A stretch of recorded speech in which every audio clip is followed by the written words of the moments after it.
Welcome back, Redeemers. All fandoms, too. 안녕, 로입니다. I'm Nick. Keith. And I'm Curtis. All right, so welcome to the first Redemption 46 yearly wrap-up. We're going to go through some categories of things that were just kind of stood out to us this year, and we're going to give you all the spiel. Anything before we get into it, guys? Nope. Like, comment, subscribe. Hashtag Redeemers. Let us know what your top 5 is. Literally for every category that we do. Don't cheat. As soon as we start to say whatever we're talking about, jump in, give us your 5, and then give us feedback after we're done. Also, Check us out on the Patreon as well. Yep. I was just about to say, before y'all do that, I wanted to give y'all a big thanks. We're almost at, like I said, 30,000 subs, almost at 20 million views, and almost back at our peak of 2,100 patrons. So clap it up to you Redeemers for sticking it out with us all year, everything like that. It's been a real crazy roller coaster type year, including even going to see BTS in April. We wanted to see a lot more groups, but unfortunately, like everything that could go wrong went wrong. But Yeah. nevertheless, we're gonna have some fun with these Let lists. me write this down too. Oh, no, go ahead. Oh no, yeah. We're gonna have some fun with these lists. Don't change. Y'all ready? Yeah, we can start with the male comebacks and female comebacks, and then work our way into what was going on. Yeah, you want me to kick it off? Yeah. So Um, the first, you just say the category. yeah. First category we're gonna do is comebacks. Let's all go give our top 5 comebacks. Yeah, we'll start with males. It's going to be a little bit hard because BTS run technically is not a comeback. Yeah. So I feel like Yet to Come needs to be mentioned on there just because of everything that came with the album and everything. But for K-pop purposes, I'm not going to have BTS on my list. You want to preface that? Yeah, I'm not gonna have BTS on my list. I gotta preference that because they'll get their own spill multiple times throughout all this. My number 1 song of the year is 17 Hot. And really you can mix 1 and 2 together. My number 2 is Stray Kids Maniac. 3, Monster X, Love. Wait, 4, that was a comeback this year? Yeah. That's what I'm saying. That's why I did songs, because I'm like, it just kind of. Well, I didn't do male and female. I just did top 5 comebacks, period. Yeah, no, it just kind of. So, but I didn't have to speak on you that. good. Yeah. Number 4, in hyphen, Blessed Cursed. Number 5, Treasure, Jik Jin. Honorable mentions too. I had Jackson Wang on there. I feel like you almost could pick anything he did this year. Yep. Another honorable mention was Layville. Another honorable mention really was SM. Say nah. Jae Young, Tae Young, Mark, Shotaro, anything that they all did was on there. TXT, Good Boy Going Bad, almost made the 5. And 1 OK Rock, Save Yourself, and That's a. it was a comeback for this year as well. The K Rock. They idols? Yeah. Yeah. No, I don't remember. Just I almost. don't know who they are. That's what I'm saying. Oh, good job. Yeah, just honorable mention. JK almost cracked the list too with Left and Right. Because I actually like that a lot more than That's Poof. Yeah, he's featuring on there. Shit, come back. That was the first solo song outside of anything that was going on with BTS this year before Jack in the Box and everything came out. Immediately after the announcement. So yeah, I don't know how y'all want to do this as far as like best 5. I feel like if we like all kind of agree on, like, let's say all of us had the same one, I feel like the nose kind of should be left out. I didn't think we were doing like should, awards. I thought we was just giving each individual list. No, but I do want to see the list just because, like, imagine if we all have like the same 4 or 5 like on our list and shit like that. It'd be very interesting to kind of put the list together. A few honorable mentions. Some songs that came out kind of later. Under the Skin and Team. Obviously, that's a debut song for them. Shit, if they fire, you should have. RM, Wildflower. Give a shit. That shit dropped last week. It was fire. It was fire. Moon Sujin, Nondongja. And those are my honorable mentions. Now to the top 10. Number 10, Dreamcatcher, Locked Inside the Door. Amazing B-side. Probably their second best B-side ever. Loved it. Okay. Number 9, Stray Kids, Charmer. Straight up banger. Actually, it was the song that made me turn around on Stray Kids, give them another chance, and actually go look to some older songs that I kind of only heard once and didn't really get a chance to digest, like God's Menu and everything. Number 8, 방탄소년단, Run BTS. Number 7, Suwa from Dreamcatcher. If you don't know, No Dot. Number 6, J-Hope, What If. Number 5, Coogie, Good Night featuring Bale. Number 4, 17 Leaders, Cheers. Cheers. Number 3, Monster X, Love. Love. Number 2, Dreamcatcher, Vision. And number 1, Jay Young, Forever Only. I feel like we just fucking gave him a word. Jay Young, Forever Only. What's up, Keith? So I did comebacks. In no particular order. Hype Boy, New Jeans. Shut Down, Blackpink. Mills. Oh, Males. You said Dreamcatcher. Yeah, Yeah, I gave my whole list. right. That's what I said. I'm like, it's a mixed bag because it was hard to kind Gave one rule going into it. I just peeped. Go ahead. Go ahead. Go. So Literally just said one okay, rule. cool. So a lot of the males we already agreed on.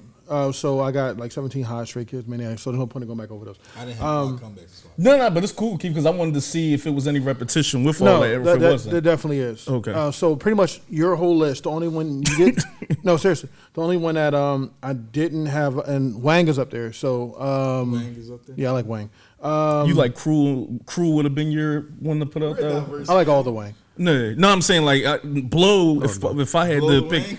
Blow Wang, all that stuff. Cruel Blow Wang. yeah, And then he comes alive when and you then he comes re-blow it. alive. Come Alive was a banger. No, Come Alive was a banger. Banged hard. Yeah, more so just I was asking because like if I had to pick one, it would have been Blow. One. Oh, Yes, wait, Blow was Blow. this year too? Blow. That came out this year? Mm-hmm. He was fucking snapping, goddamn. No, yeah, I that's would why say- you didn't have a segment soloist. Did I got him on my solo phone. list? Yeah, he's okay. So I would say had the same Blow nigga. because Blow kind of Started the wave. well it did, but it didn't because we were already interested from 100 Ways. 100 Waves started the But wave. Blow was definitely like, it was like, well, you have my attention, I have my curiosity. Mm-hmm. So now we wanted to see. I think we dived into what, 2 more that night, With the Titanic and just and Titanic was fire. But Blow was like the comeback of that album. So yeah, Blow was definitely up there. I had more from J-Hope because I like the song. I like the transition that he was making into kind of like metal rap or aggressive rap, as opposed to Hope World, which we all thought we were going to get, and we're pleasantly surprised that we didn't I'm get. more with you. With What If is top 10 of the year. Hey, how you doing, bro? But To I me, was doing comebacks. yeah, so, yeah. What if No, as far I as had no house? Yeah, comebacks. I don't know why I like Arson a little bit more than more, but I definitely. Can So get is either Arson look. a comeback though, even though it's the second single, or is any single that's why I any just single gave 10 a songs, comeback? Yeah, but it's still a comeback though. Because New Jeans, No, that's I'm not a just comeback. asking. songs? New Jeans, that wasn't a comeback. What It's, song, it's though? actually well, anything that we like is a pre debut. Well, yeah, no. The reason why that's not a comeback is because that was a pre-debut. But some people said that they actually count their debut prior to whatever. So I don't. Like I said, I'm not. That's why I just gave my 10 songs because it's so different. I didn't have like 5 comebacks because I didn't like Maniac, but I love Charmer. I love Muddy Water. Did you like Venom? Lonely Street, no.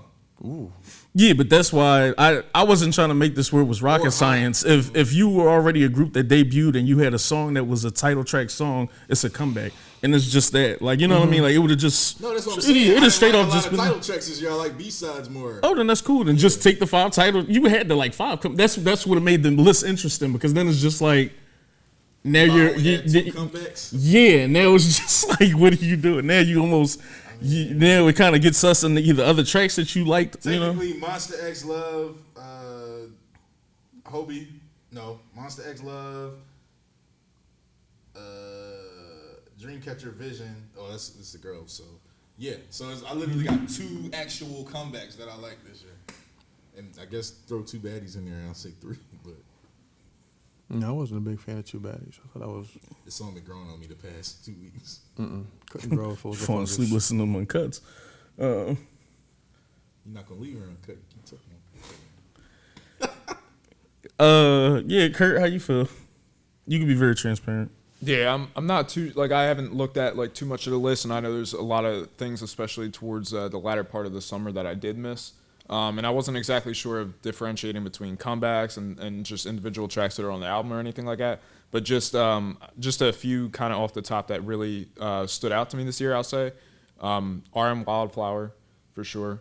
I would say for J-Hope, Arson, if we're looking at that. And I do like Run BTS, but a lot of more of the songs that hit me on a sentimental level are going to be the ones that register a little deeper for me. And for that, I would say Stray Kids' Lonely Street was one of my favorites, and certainly a gateway into my journey with them, because that was less of the rap type time that I was seeing, so that was like a turning point for me, I would say, as well. Taste as well off Maxident. Taste, the vocals, especially Lino and everything like that. So those two songs for me, I would say, are just in that upper echelons for sure. Definitely like Blackpink Shutdown. I'll give credit to XG for Cypher. XG Cypher I really enjoyed. Definitely hot for 17. So we leaking. Yeah, definitely. Sorry. No, you good. Definitely hot for 17, and I do like Jake Jin as well from Treasure. Those are kind of the ones that are like immediately kind of jumping out at me. And I'm gonna kind of sift back through and just be a little bit more in depth with it, I'll say later. But those are at least some of the tracks that I listened to the most that have come out this year, and certainly the ones that have kind of hit for me on much more of a deeper level, I'll say.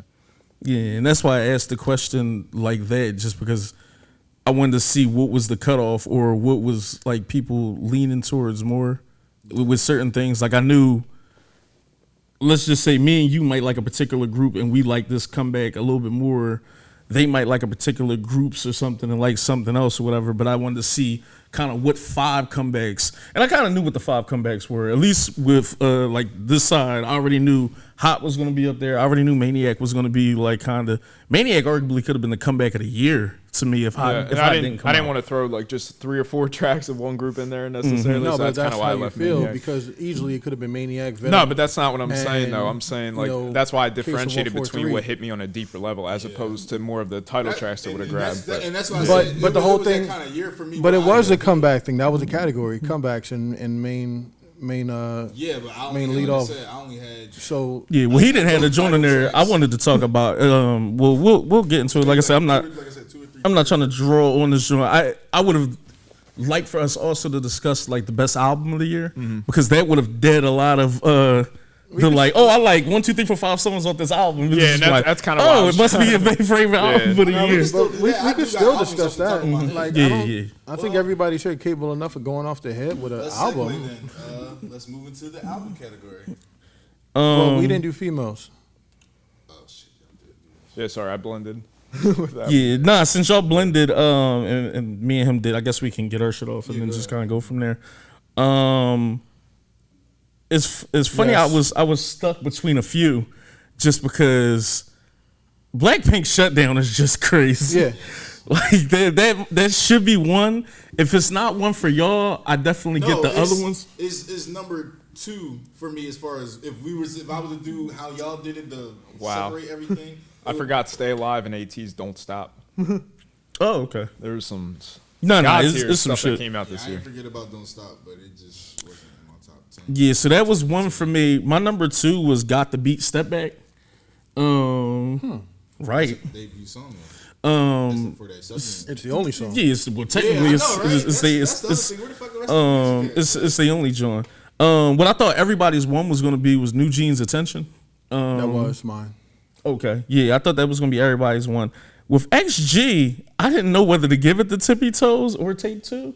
Tape 2, I know was gonna be the hot shit on the shelf and kind of like, you know, she's 16, she's rapping. Tippy Toes set the fucking bar with XG. Here's the thing, same thing I was saying to him, like, you can have both, bro. Like, if one group has fire comebacks and make fire music, I'm not going to penalize them because I want to be fair to everybody else.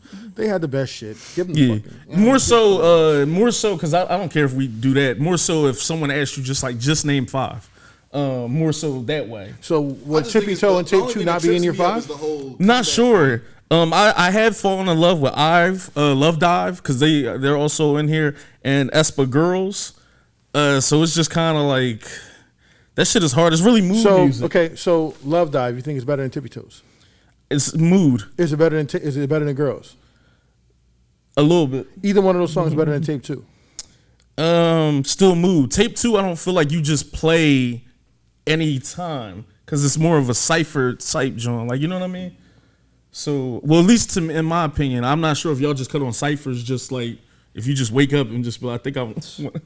We on that Mary Jane vibe, rap like battles all the time. And I mean, I guess the argument could be made with obviously that's like a lot of music. I just think some tracks again, have like more you were saying, applications. it kind of hits you a little bit deeper. I don't know if you can wake up and just be like, I think I feel like playing Shutdown. Like, you know what I mean? Like that may be a time and a place. I can see Low dancing around playing Shutdown. But yeah, that's pretty much like they my gotta genres swerve. and stuff. I'm assuming your list was pretty similar though. It's pretty similar. I don't think I had anything too much different as far as females go. No, I didn't. No, didn't really have anything different as far as females go. I did want to give Giotto love too though. I think Nude and Tomboy weren't on there, but should be. I didn't like Tomboy. Oh, okay. So I wouldn't put Fire. XID. XID was on there. Oh yeah, okay. So I definitely put them on there. But as far as I put Blackpink up there because like to me that was one of those tracks like I got it. I get it. Yeah, before all them Verses and XG came out, Jenny's bars on there might have been my favorite female like bars, at least from my idol. This year. I would say Jessie, but her song wasn't a solo song. Was on her side? Yeah. Yeah, it was I feel cool. like she it wrote just, Side's verse too.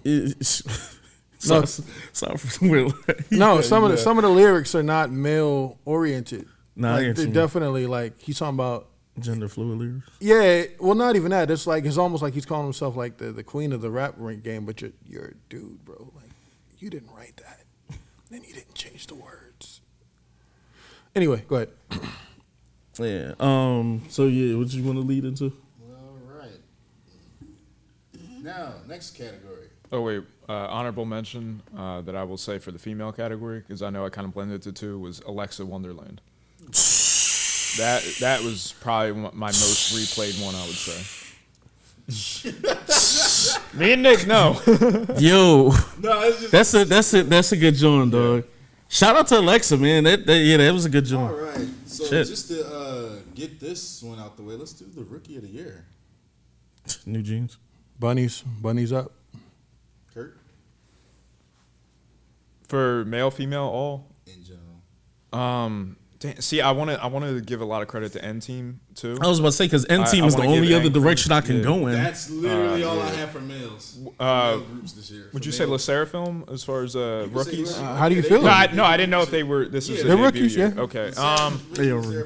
New I would Jeans. say it's strange. I like the individual songs from Le Seraphim better collectively that we've heard, but I like the direction and the difference that I'm seeing in New Jeans more for trajectory kind of. And as far as like that group that's like really gonna catch you, it's kind of like But I want to give them both credit, but for different reasons in that regard. But definitely for the males, I would say one team would kind of N Team was what was the name of the Under the Skin. Under the Skin. Oh my god. I definitely want to give them credit on that one as well. Scent of You. Okay. Under the Skin and Scent of You. Yeah, Which those are might at be a least the little bit ones that kinda harder jump out at me the because, most. like you said, with Le Seraphim, I think we only did 2. N Team, I think, only has 2. Yeah. New Jeans had Jeans 4. especially, 5. And honestly, Yeah, no, I'm talking about even prior to coming into like the new comeback or whatever. We really only did 4 from them. I mean the numbers Five that they were altogether, hitting. and Well, actually, they got 5. But once we do that, They the got- Seraphim had a mama performance as well. Well, that's too. what I'm saying. Well, here's the thing: they got 5 songs. They got about 12 videos. Yeah. Yeah, because they got different. Well, they repackaged the ones on 4 times, and even Ditto was 2 Jones. Two Jones, yeah. Kurt, you said New Jeans as well? No, he's. Oh, you did say New Jeans? I thought you were on a gate. Jeans. And N Team. Well, if we did men, female, was I was that? just doing it in general.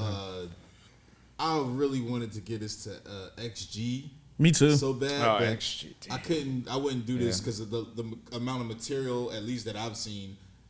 No, but you could tell they're solid New though. Jeans, yeah. If they had the same amount of material, because they got mascara, No, tippy toes, and the cipher, which was the one that really put the cherry on the top. I don't know if for I me. was crazy about mascara. Can I be transparent though? Go ahead. I listened to XG more than New Jeans though. Attention and Hype Boy are kind of my 2 favorites. Yeah. Attention gets played so much. Tippy Toes was crazy. I really kept playing that over and over again. Tippy Toes. And when that cipher came out, Cypher was it. That cipher was one of the best ciphers everybody's we've part heard in of the general, year. but Maya's part was the one that really got me. Even though Baby Girl, Kokona stole. I love the show, Kokonas. but Maya's part was the one that really stole me. And then I like Harvey and Jiren's Jiren. kind of like presence. I think Harvey got Jiren's shafted, shit bro. was so hard. The beat. Harvey got shafted. Her beat was kind of weak. It's because the beat could have been better. Jiren beat was so hard they extended that shit until everyone beat him up. I'll say just a shout out to Le Seraphim for Impurities, which is probably the song I was listening to the most out of all of them. Was that the last one that we did? Yeah, But you know what the funny part is? That has a Red Velvet / New Jeans feel. So I mean, it's dope. I love. no, I love it is their yeah. song and it is dope, but I like it because it sounds like New Jeans. So why would I not just give it? Yeah, not to put words in your mouth. I felt like it was more versatility than like biting. Right. You know what I mean? So I get what you're saying, but I took it more as that as opposed to. No, absolutely. And I think you said That's that why. during the That's why I said I don't want to put words in your mouth. So No, we're this good. is the easiest category so far. The unanimous New Jeans Rookie of the Year. Like I said, if any team had more competition, I would give a male Rookie of the Year. I just like doing it in general. Or just give 2 females. It wouldn't be the first time that's happened. Wink, wink. Yeah, I like. But yeah, New Jeans Rookie of the Year Redemption, unanimous, John. All right. Awards in the mail. Let's spin it back to the music specifically. Choreo. What's your favorite choreo of the year? Run BTS. Yeah, It's that got to one. be Run BTS, right? You only giving one or? Run BTS. I can get into some more. The reason I didn't have like Run BTS like in comebacks or songs or anything. No, I just feel like it wasn't fair. To me, that was the best song of the year. That was our best reaction of the year. So you got his best song of the year. Song, reaction, energy, everything. When I say BTS came back and the energy felt like they went in a hyperbolic time chamber and did whatever they needed to do, everyone's hair's longer. They were moving with spunk. People jumping off of shit. Like Shout the out to energy Sienna. just was every time she's around them guys, like you get something special. God damn. I'm not going to, talk about the whole. We said that the hyper song was going to be, kind of the turn up song. And it shows even with our reactions and shit. I'm pretty sure that shit is almost at 110K. It's our 4th most watched video ever. So it's just. And also, to be fair, I also think we seized the moment with that too, which is when you do that, that tends to happen. But I could almost get into other semantics, but I'm gonna leave that alone because we seized the moment for a few things. For Choreo also, I want to shout out some of just the soloists. Jackson Wang, Blow. The freestyle stuff that got done on there. No, because I know other people gonna get into the other songs. Okay. So the freestyle stuff that we heard happen when the staircase thing that wasn't even like choreo. No, going they just went on. to the spot. Saw, that's a dope ass staircase. All right, let's 5 make it minutes, work. Set it up. The atmosphere and everything was decent, and I want to give a shout out to Lay on Vel. I was gonna say lit. Lit was cool, but more so for this year. The hip hop energy that they kind of had on there and stuff like that, I thought was like super decent, and I just kind of always want to see like in K-pop. And if we're extending that to other people too, XG again, Tippy Toes. when they do that lean into the verse, and then I think I talk about it on our dance practice. How the girls that stayed behind kind of made your focus jump on them to kind of get away from the girls falling out of frame. Masterful. Girls on their first time out shouldn't be doing choreo this fire. Look at the first, just even the walk back right here. But I think that goes with the choreographer. You know what I mean? Nah. But I mean, you still got to execute. Absolutely, you do have to execute because I mean, we've seen. I don't know if we've seen like girls with dope choreography that just didn't execute. But actually, no, we have. Especially when it comes to the dance practices and the live, the energy just doesn't translate. But no, this definitely doesn't suffer from that. Yeah, for girls, this might be my like choreo of the year. I feel like I'm missing. I did like the choreo on Shutdown too. I didn't like Shutdown was just I didn't like the pretty choreo when it came down to the hook. I thought it was so basic, but it worked. But it worked. It It's works. an iconic. That whip it part. It's so basic, but it works. It's something still sexy just about Yes. them just on some whip. Like they didn't need to do too much. No. I feel like doing a flip there or something is just kind of maybe extra. Like, you know what I mean? Or costly, because I think one of them might hurt themselves. But yeah, I'm gonna let y'all get off. Yeah. I'm No, so I agree with the choreo. I agree with Tippy Toes. I agree with Mr. Wang. I had Attention up there. I had Hot and I had Maniac up there as well. Yeah. I thought the choreo for Maniac, especially going into the hook, the head knocking. The only thing with some of the Stray Kids choreo is that we've kind of seen, especially when we've done the practices, is their transition from point to point needs a little work. It's just they're literally walking from spot to spot. Did we do a dance practice for Maniac though? We did a lot of performance. I know we did a lot. We did a lot. Yeah, I think we did a lot of performance. But like, I left them off my list because I knew y'all would have them on there. yeah. So like the only issue I have with that is like you see how they kind of dance from spot to spot unless when they're getting the fuck off the stage, which is natural. Just kind of like just walking to the spot. It's like I don't know. I that's a gripe of mine. But other than that, I thought everybody on the list was cool. I could put Hype Boy up there too. Hype Boy had decent choreography. Ditto had decent choreography. Pretty sure some Itzy and some Twice Jones had some decent choreography as well. But yeah, as far as females go, XG got this one. Kurt, don't tell him.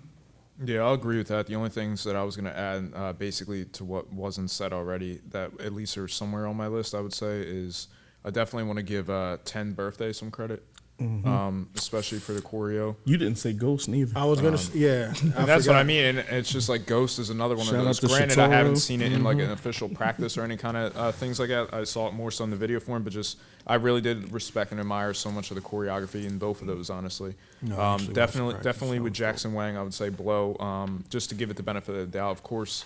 Cruel is one of those as well. That's if that's up there for someone, I don't knock it at all. But it was the creativity within the spacing and the way they utilized the synchronization of the background in particular and timed everything. You're talking about that with swish pans and match cuts and things of that nature. Just the technical ability. Like, it almost felt like the camera was like the size of a particle to where it like wasn't affected by anything that was going on around it. And just as you know, and we know from being behind the scenes of those things, to move and kind of match all that equipment throughout and kind of get those things to blend, I take that into consideration as well.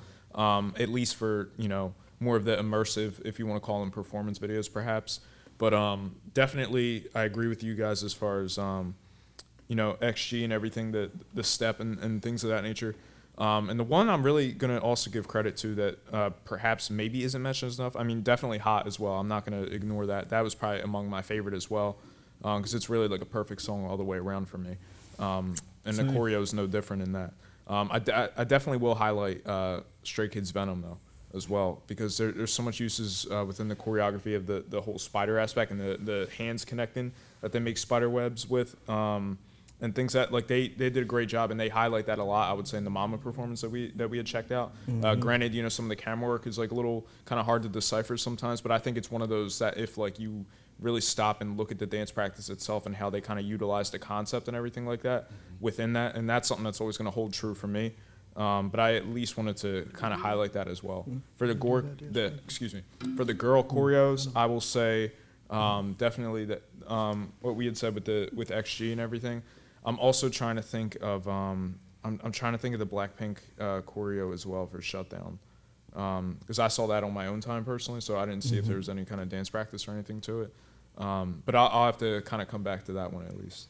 Yeah, and the thing too, to double down on like the Stray Kids thing too, with just really comebacks to anything, you almost could pick out the hat, any choreo you want from them or anything that goes on. Because I'm not gonna get into like the semantics of, you know what I mean, like like stuff that like happened prior to.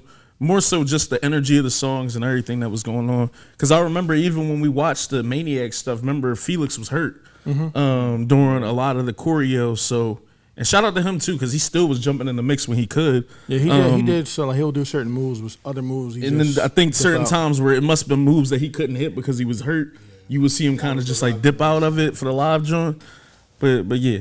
So my top 5 choreos of 2022 are number 5, 10 Birthday.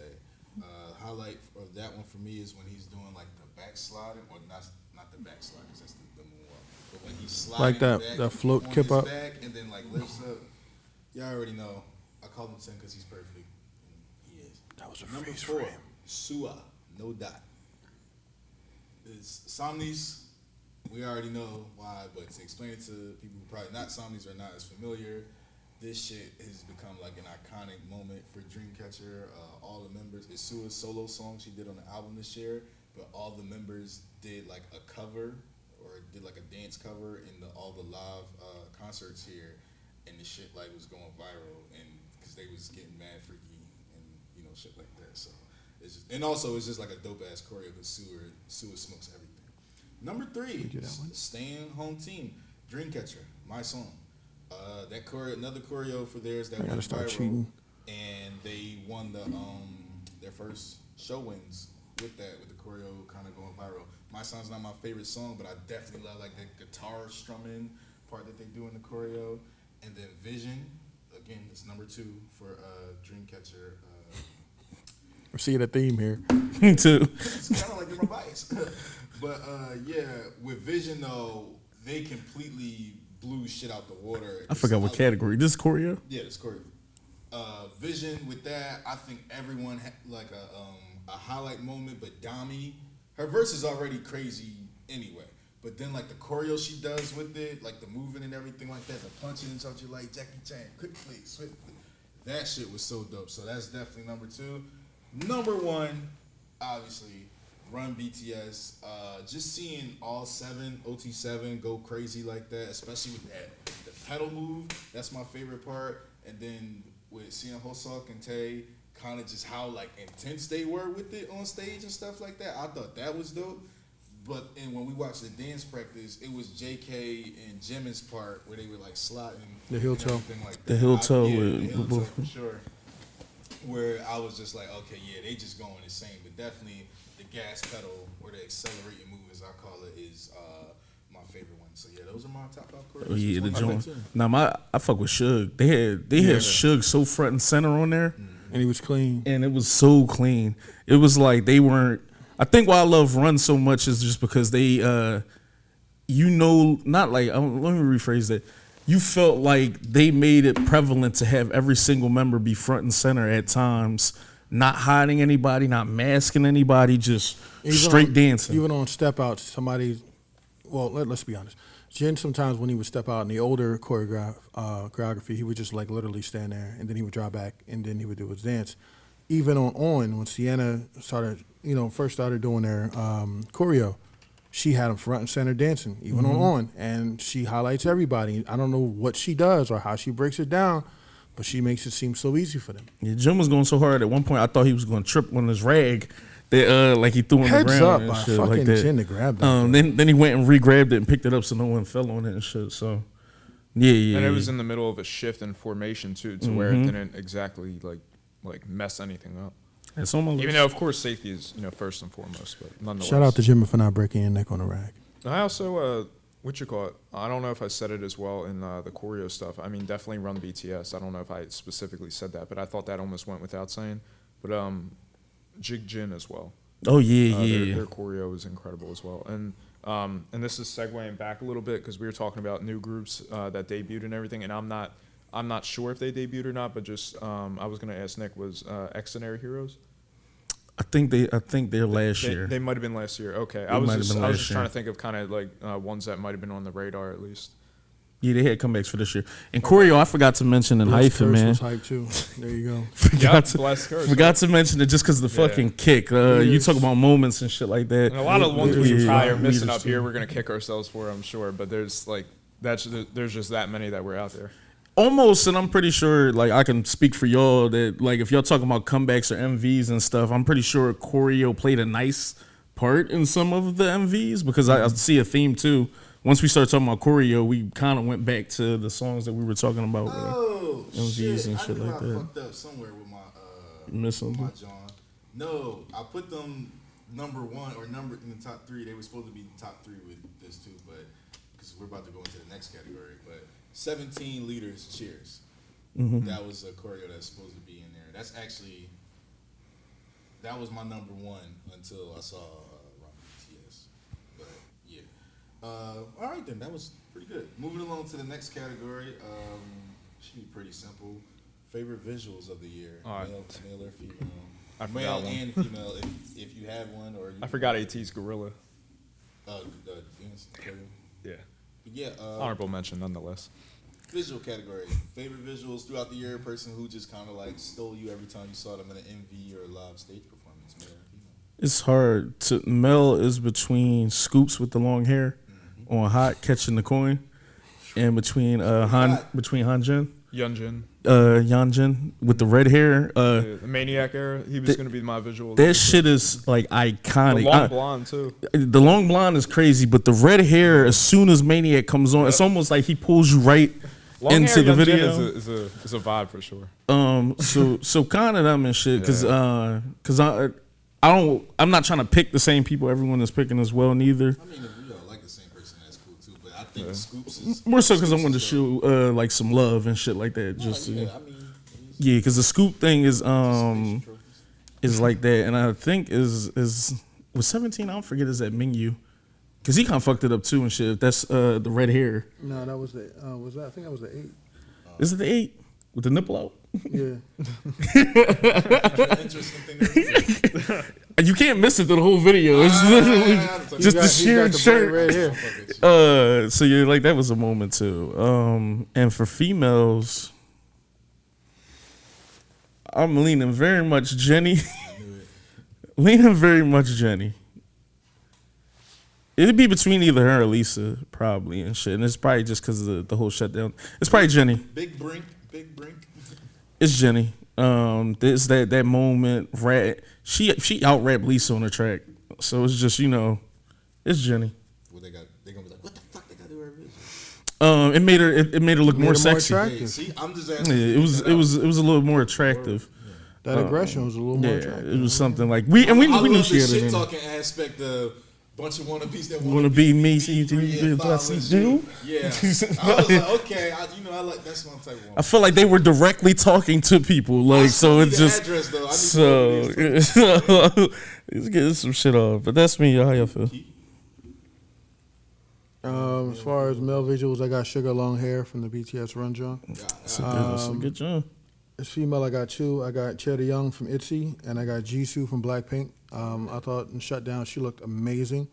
Not gonna take anything away from her. Of course, I like Rosé, but Jisoo just blew it away in Shutdown.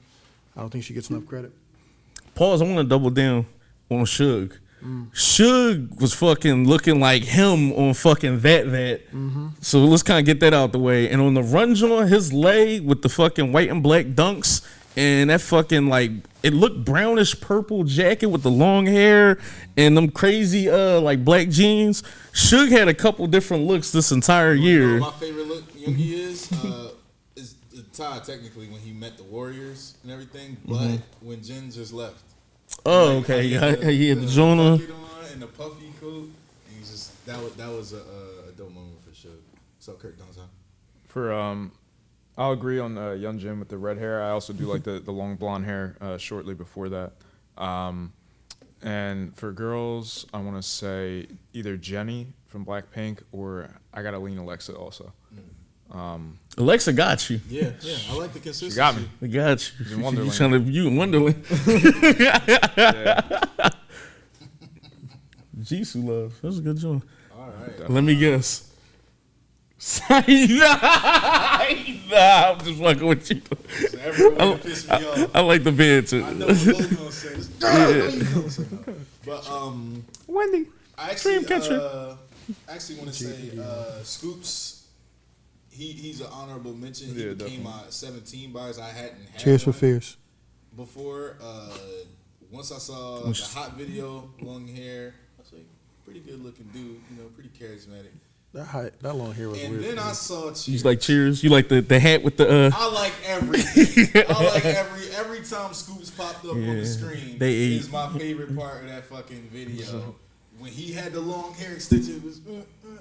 But when he had the jersey over his head and he was just like mobbing and shit. and they was mobbing. Yeah, that's my bias. I like shit like that. But for males, my favorite visual for this year, where every single look that I saw him, every single moment that I saw him, he was just kind of killing shit and exuding what I like. One and only, Jaeyoung. From NCT, if you don't know, Jaeyoung. Forever Only, he killed it with the whole, like, you know, throwback R&B vibes and everything like that. Kind of smooth, even got in the water and they, you know, gave it a nice moonlight and shine and everything like that. I thought that was pretty dope aesthetic. Two Baddies, he was all over that video. He had like 3 or 4 parts, and then the end when he got rap bars in this. Two Baddies, one Porsche. I don't know. That was just so. I forgot Hwasa. That was just so. Yeah, Honorable man, mention. Jaeyoung, definitely my male visual of the year. For women, this was actually the harder category rather. I gotta go with my baby Kimbora Sua from Dreamcatcher.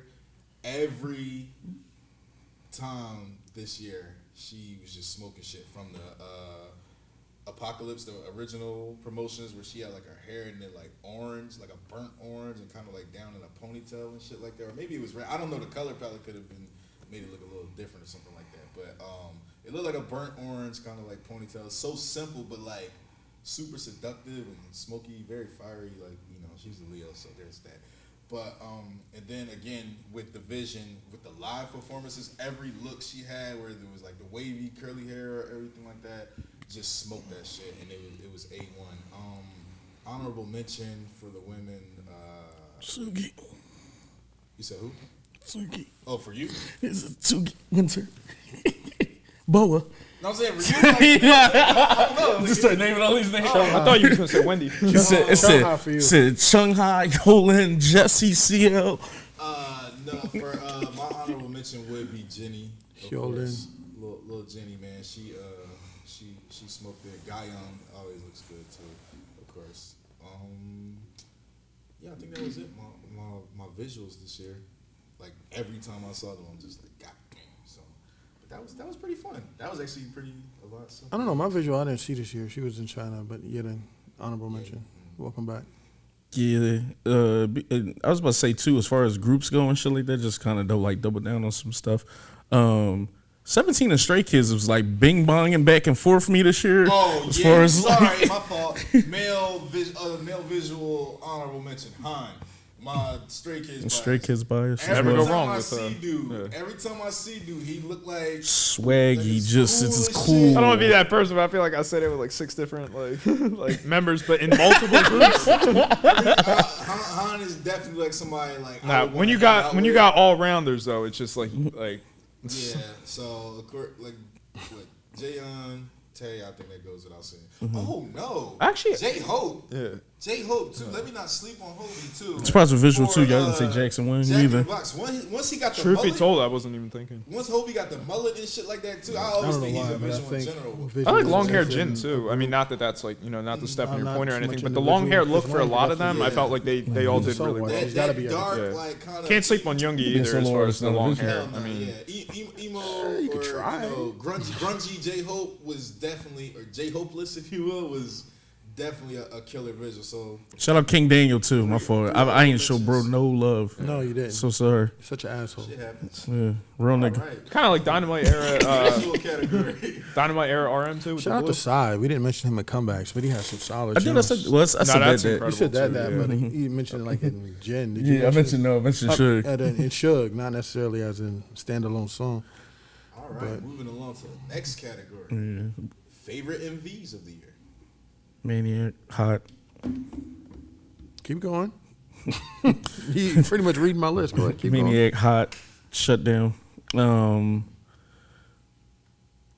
Trying to think of something obscure too. Just give what you want or what you feel. No, cause like some songs were hot, but you know I'm being transparent with y'all. Like some, like let's say like Attention. It's not like that video blew you away. It was more so like the track, and I'm just using that as the an video, example. I like the video. a lot. Yeah, but I thought it was cool. I wouldn't, for the director in me isn't gonna say like the editing, everything is gonna make that. Like to me, if you're saying something is the video of the year or a top 5, at least I would assume you mean like the cinematography, if CG was Well, used. me personally, I thought it was dope, and I said this in the reaction because I like that they went with the narrative. They opened up with them going to a concert, kind of establishing showing them as, you know, like just teenage girls just living their life and, you know, doing shit like that. And then you see them in the house, you see them living. Like I said, I like narrative videos over performance videos. Now, if you get one that does both great, I think those are the cream of the crop videos. But a good narrative video like that actually did hit for me. It didn't make my 5. It's actually number 6 if I would have done it. Yeah, I just don't think that wins. I don't. Like I said, I don't think that wins. Like, let's say if I don't think it's better than Hype Grammy. Boy. When someone says video of the year, I'm thinking something like thunderous, like something that's heavy, like where the editor was in his bag editing, the director was in their bag directing. That may have a nice theme to it and everything, but I don't think that's like a hard MV to like do. I feel like anybody can shoot that. But that's dope. Which one? Attention? Or Thunderous? Just like attention and stuff. So and this is where it gets kind of sketchy. So I don't think that's an opinion though. I think that's like a fact. Like yes and no. So I agree, but it's also your preference. So if you like the flashy videos, you're going to gravitate toward that. If you like so you might like a song that's not high energy. But I don't think if anyone is doing an award show that the regular video is winning an award for best MV of the year. So I think Hype Boy might. That has a little bit more editing in it as far as like not only the editing, but the concept of doing multiple videos from different angles. She's in her room playing the fucking you know what I mean? So I think that might. First off, that's skewed and it's Taylor Swift. We kind of already know what's going on with that. I mean, she beat Kanye, but I mean, she beat Beyonce. Whatever. That's even worse. But that's what I'm saying though. That's a regular MV that won, and you have a lot of people that think, oh no, she did have that. I mean, you got people on the opposite end of the spectrum who think B won, but that's a simple video. But I'm saying like a regular person would like, well, not a regular person. They would go for the flash as opposed to the subtleness. We're just Single Ladies is just a black and white video, 3 women dancing. The cinematography and the choreography is a little bit crazy. Is kind of like the upper echelon of everything. But like, and that's what I'm just saying. But like, it all depends. Like you said, it's your preference and how you look at the video. Some people you interpret that as flashy. I think that's just kind of like minimalist, and that set off a whole trend of people doing those minimalist, you know, videos and everything like that. Are people, and like, this is not the shit on anybody. Is people going to watch Attention and be like, we're all going to do that? When B did that, everyone started dancing again in videos and shit. Gonna do what? Dance like them? They performed in the video. They did dance. So here's the thing. I don't think Attention would be the one. Hype Boy might be the one. Only from the aspect you're doing multiple videos. I think Ditto was a better video. That's the one I was going to say. So Ditto, because I didn't know. Shout out to Jenny. She's becoming fucking annoying how much K-pop she intakes. The girl who's holding the camera is the girl from All of Us Are Dead. All of Us Are Dead. His daughter, by the way. Yeah. I didn't know that. Yeah. She was like, yeah, because we were finishing up All of Us Are Dead because I thought we finished and we didn't. So we had 2 episodes to watch. At the beginning of our reaction, I was like, yo, this feels like All of Us Are Dead. And then they were in the comments. No, the school definitely does. Yeah, they were in the comments like, well, it's Shorty from All of Us Are Dead. And when I'm watching the video again, I was trying to piece it like, is that really her eyes? And she was like, it's her, Dad. Just look at the credits at the end and Google the name. And lo and behold, it was her. So she won. Yeah. And the rest of my list is every single Jackson Wang video. Like I said, to preference even more, I'm talking more so about him having certain CGI look seamless in the video, the cinematography being God tier. All those MVs are narrative like you like, but also still kind of super flashy. And even when he's not being super flashy in all the videos, it's just the cinematography just sticks with you. Easy watch. And the rewatchability value as well as being an easy watch. Like I said, I kind of got my director's hat on when it comes to like watching some of these videos when I'm basing the the video of the year or top 5 videos in that category. But to play with dancing the way he was playing with dancing in the video and keeping it very entertaining and for you to be able to come back was fun, just because I feel like in K-pop, you almost have seen so much of everything. And if us who've watched almost every hip hop and rap thing, you really almost seen everything. So it's just kind of like, what can anyone do at this point to kind of appease you enough to want to come back to go see an MV? And to me, he kind of did that almost 4 or 5 times just this year alone. But that is my opinion, and I don't fault anybody for having attention in their joint. You're good. And I'll just piggyback off of you real quick. I agree with all the Jackson Wang. I agree with Hot. Hot is a video of the year from an editing standpoint. Slow it down. Do whatever. Jackson Wang and Hot. Well, I mean, it's fluid. I'm Stephen A. up here. It's fluid. But definitely Maniac. Venom gets up there. Venom Circus too. gets up there. You know what I mean? All those videos are well done, well edited, well cut, good storytelling. Attention gets up there. I could probably put Ditto up there just from the narrative standpoint. It was definitely a fire jaunt. Like, it's really hard to, but as far as video of the year, like, all in all, it's not narrative, but the cuts, the blends, the graphics that lead right into the next one, the angles and the match cuts. Hot is ridiculous. Like, if you just take it slow and frame, it is fucking ridiculous. Everything. They flip the coin, it turns into the sun. That same sun turns back into something else. Like, the whole video is just crazy the way they do it. I really want to know how many editors Yes. sat there and Because did all what, that. they shoot a bullet in one scene, it goes through a completely different scene, hits the sign that's the name of their first single off the album. Didn't like, by the way. And then it goes and turns into something else. Like, it's just it's disgusting. I watch a video editor bull who like The reacts to goofy Kpop. looking dude. Yes. Yeah, who actually cuts up like Justin Bieber videos and do everything else. It's not a plug, but Because I don't even know his name, yeah, but he's definitely bull entertaining, head though. exploded like watching the video and shit, because he literally does that. They take everything frame by frame kind of, and like you said, even little things like the hot sign will pop up, it'll cut into the hot, and then, you know, be like Vernon or somebody, and then he'll be rapping and move back, and then Scoops will come in, and the video is really crazy. So yeah, I just wanted to double down on it. Yeah, no doubt. But that's pretty much these. Like, New Jeans definitely gets up there because of the concept of doing multiple videos from different angles. One, I think is genius, especially as a pre-debut video, because now you're following a certain person throughout, and you're getting to know that person from the video aspect of it.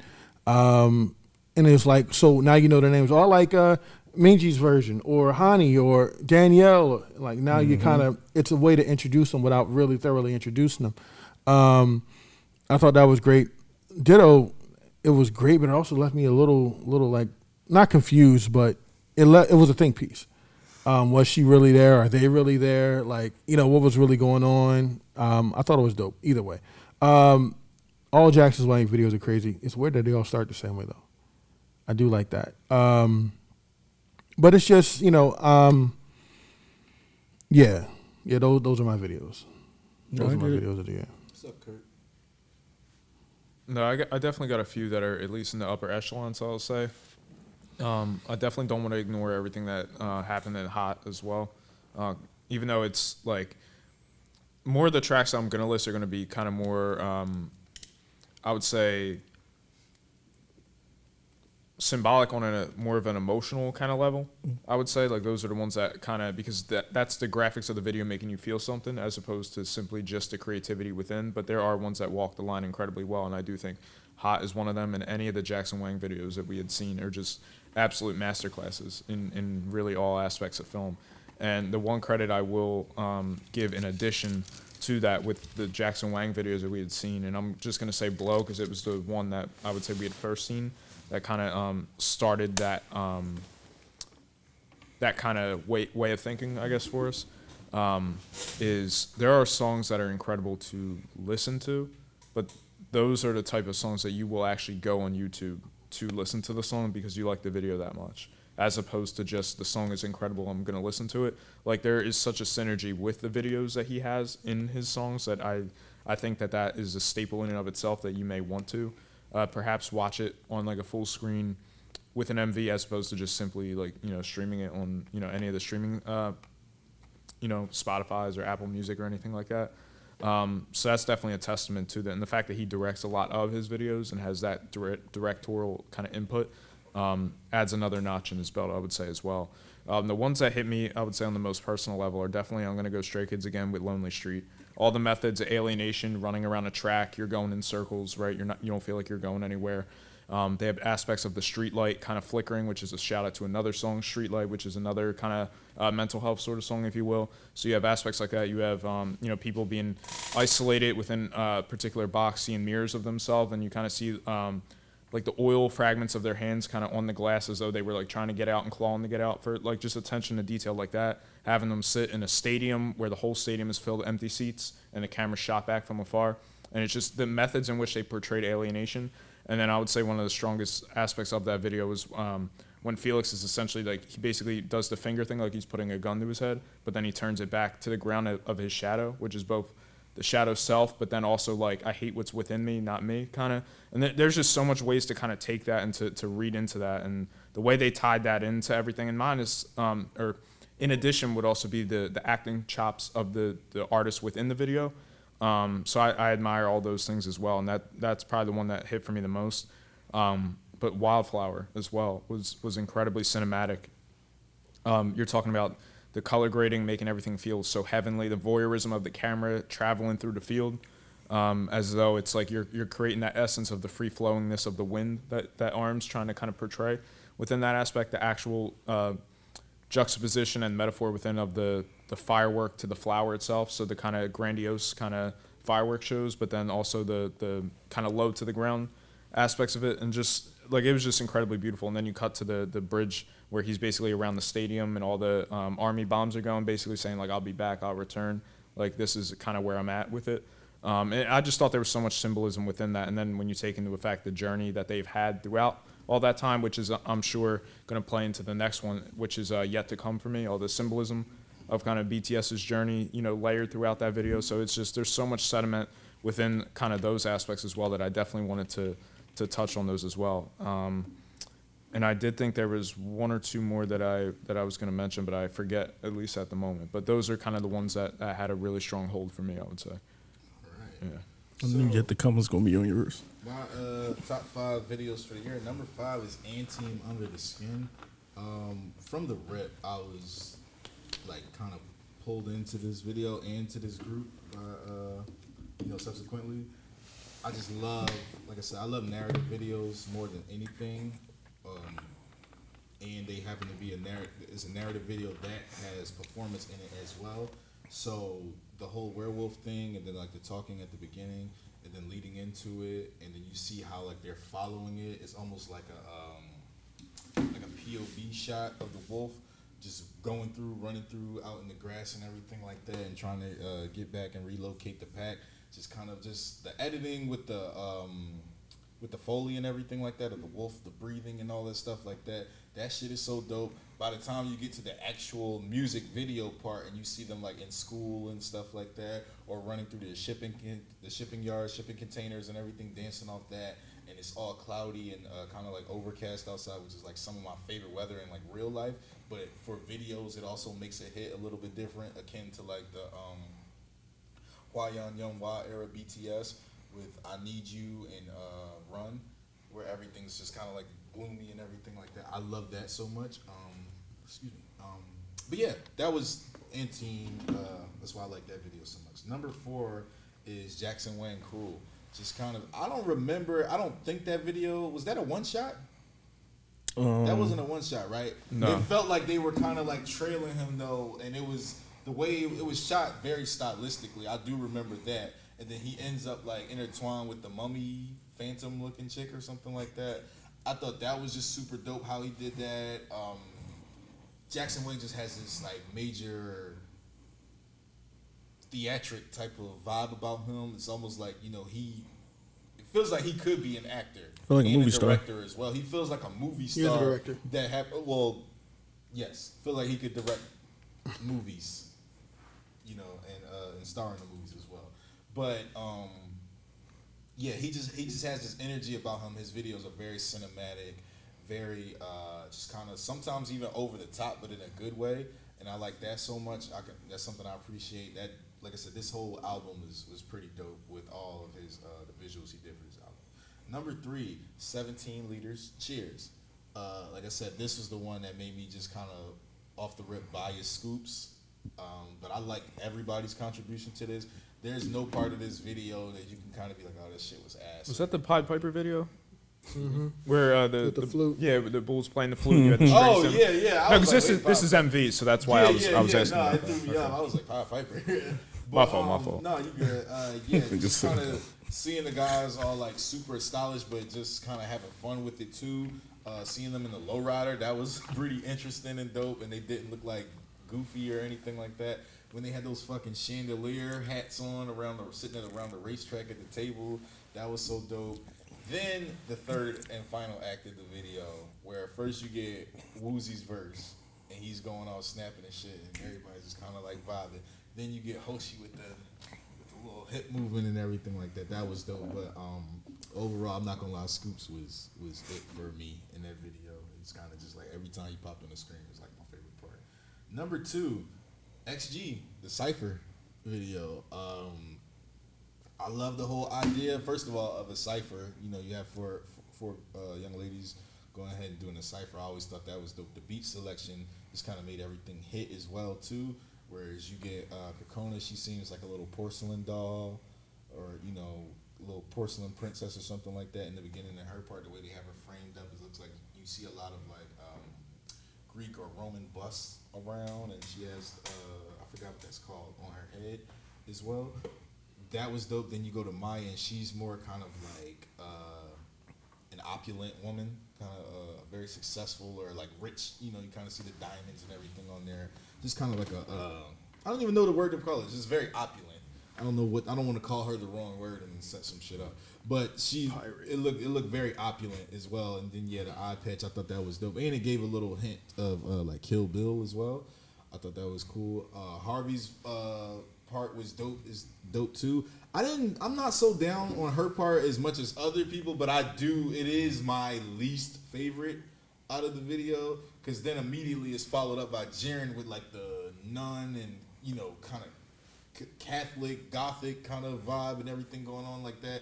You see her in the coffin, or not even, very much like Spanish Catholic too at that. One of the hardest beats of the year. Seemingly Exactly. like they were playing on like class systems, kind of going from like person to person, or nah? Nah, I wouldn't say that.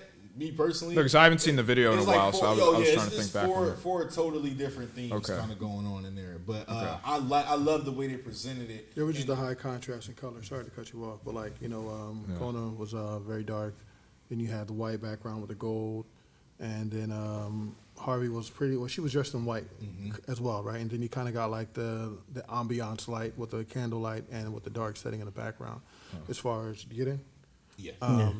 So yeah, they just kind of more so played with color palettes as opposed to and making those color palettes pop and look, having the girls look very immaculate in those color palettes as opposed to, you know what I mean, class systems.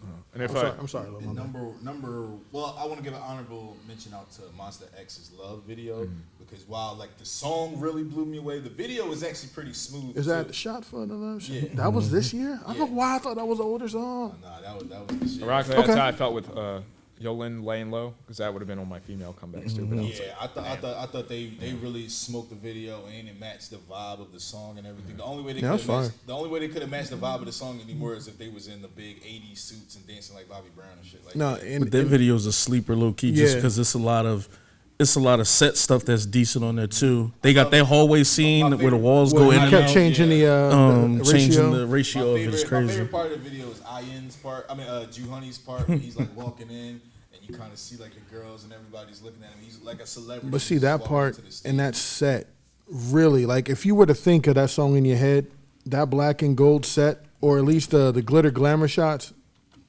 perfectly. And I mean, especially when the saxophone start going, perfectly fits the mood of the video and the song. Yeah, so that was an honorable mention. I definitely want to show that with some love. Number 1, Dreamcatcher. 14, Dreamcatcher Vision. Like I said, with Vision, I just really did not expect that. I didn't know what direction they would go after the success of My Son and the tour and everything. So when they announced like they had a comeback, I was just like, you know, pretty interested. I didn't think they would go back to like hardcore kind of new metal or rock and everything like that when they did. But it felt like they looked at what they did with My Zone and said, let's make this a little bit better and a little bit more kind of engaging, and each member getting their own like kind of charismatic parts and everything like that. Once again, Dami really stole the show with her part. Coming in like she has like all the nuclear launch codes and everything like that, and she's about to set them off. They're about to blow the whole fucking world up. She punches through the door and everything. I thought that was so dope.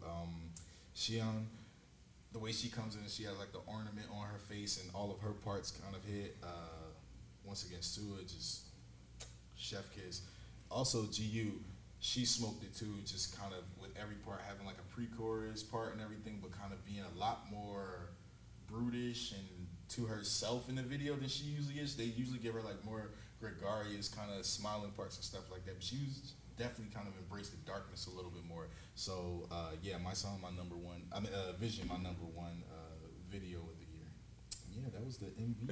If I could add one thing too to what Keith had said about 17's Hot video as well, just before we segue, was another interesting thing when I was looking at some of the comebacks that had come out this year. And granted, I'm not sure if it's an album or EP or just a track individually, but 17's project, let's say, is Face the Sun. Face the Sun. So when you had the coin going up and you said it match cut it with the sun, that would be another kind of, more subtextual thing kind of within that video that would also play. So I just thought that was a nice attention to detail as well.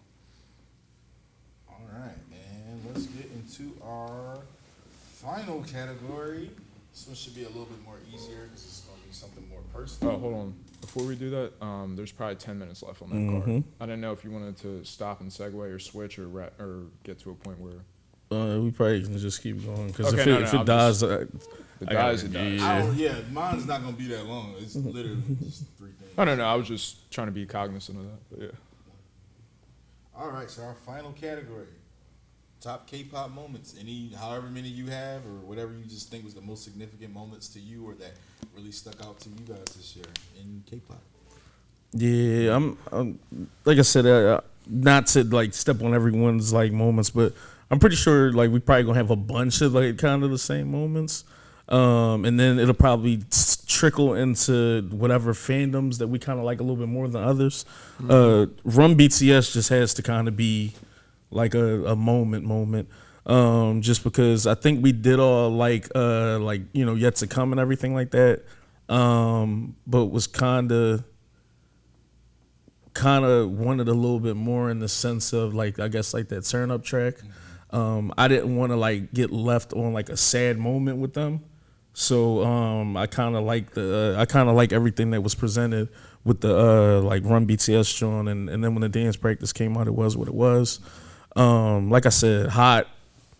Every moment on the damn MV could be a moment. I said the Scoops thing was a moment and stuff. Yeah, pick any moment you want from Hot. Stray Kids. Stray Kids got every fucking moment of this year almost. 2 number 1 albums, just awards left and right. Literally all of us, I think, have like a favorite track from like Ordinary and from Accident. You could argue Accident might be better than Ordinary. I feel that strong with it, especially with 3 Rancha, with Taste, with Superboard, with Chill. The subunits producing and kind of writing and everything on their own tracks within a self-produced group. I'm just saying, as far as moments, like that's a moment that kind of especially depending on what you like, because what's your taste? Yeah, dog. Because ironically we kept saying like we wanted kind of a little bit more drill stuff too, whatever. Especially Smoke Line when he was in here, and you kind of get that with like the 3 Rancha stuff. So obviously Maniac was a big moment too, because I think that kind of, I'm not gonna call it a turn of the tide because people would kind of take that like the wrong way, but I think that was kind of Stray Kids saying like this is our year in K-pop, for multiple reasons, whether it's charts, whether it's awards, whether it's record sales, views and stuff like that.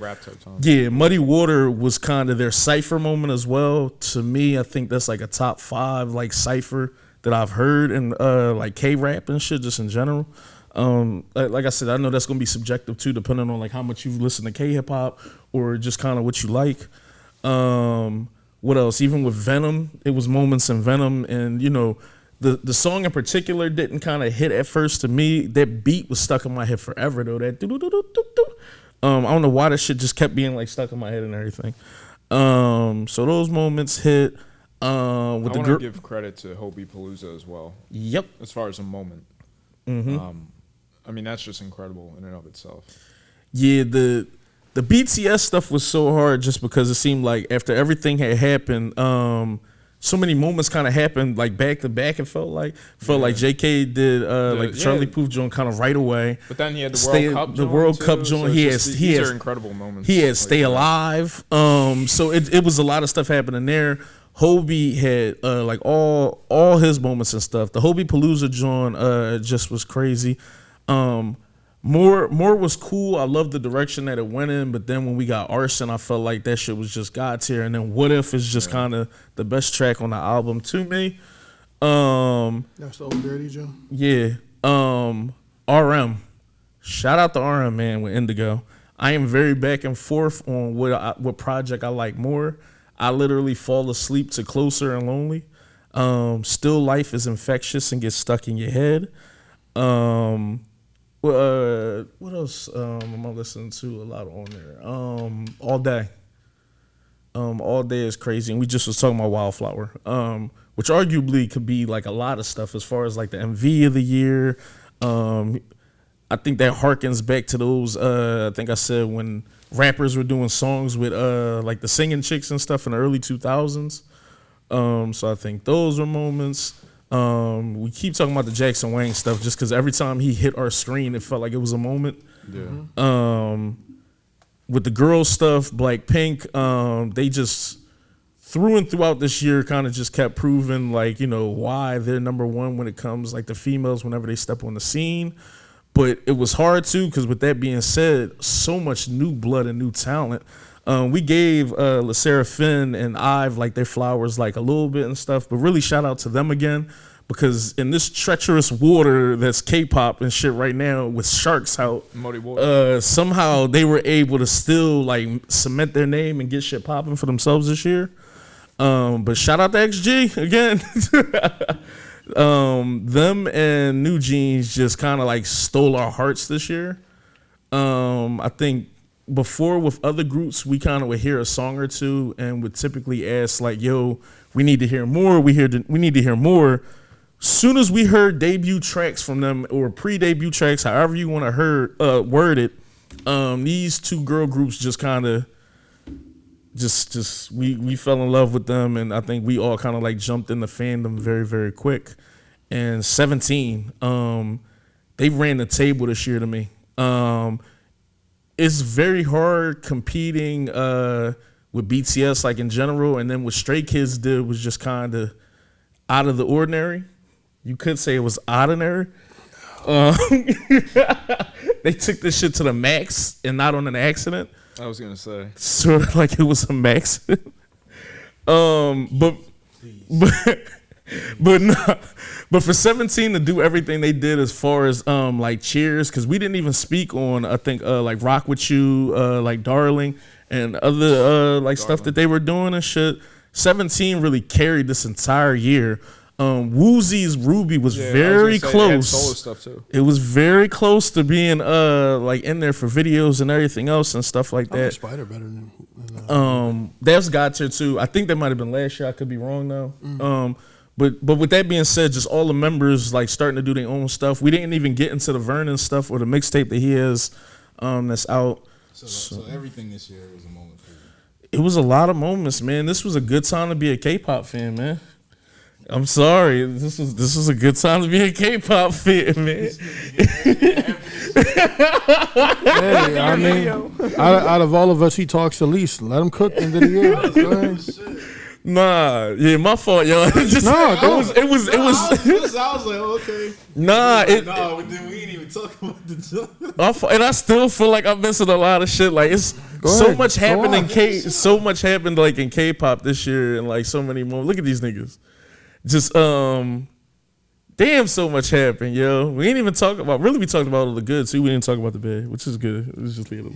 I got my ones. I'm just waiting. Nah, because like a lot of things I didn't like happened too and shit. As far as like the Yadam stuff, everything, like you know what I mean in the K word that are also moments. And I will give a shout out too, because knowing just on the flip side of it that they did have the Mama performance that they had, and it was without two of the members and everything. So just like there are moments that like as bleak and as bad as they were, I like that the group kind of was able to lift up still. So just moments like that, I definitely want to give a shout out to as well.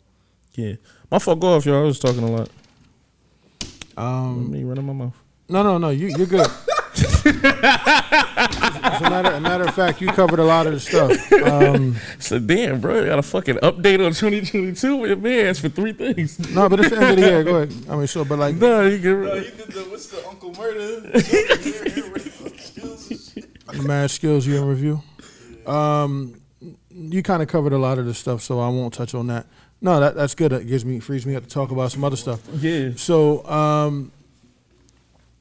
I want to talk, like, for me, moments were moments of surprise, right? So groups I didn't expect to listen to, EXID, XID, whatever y'all want to call them. If you, amazing group that I probably wouldn't have found, without this platform. Also, Key, Bad Love Bad Love is an amazing track. In fact, that's been in my my rotation heavy.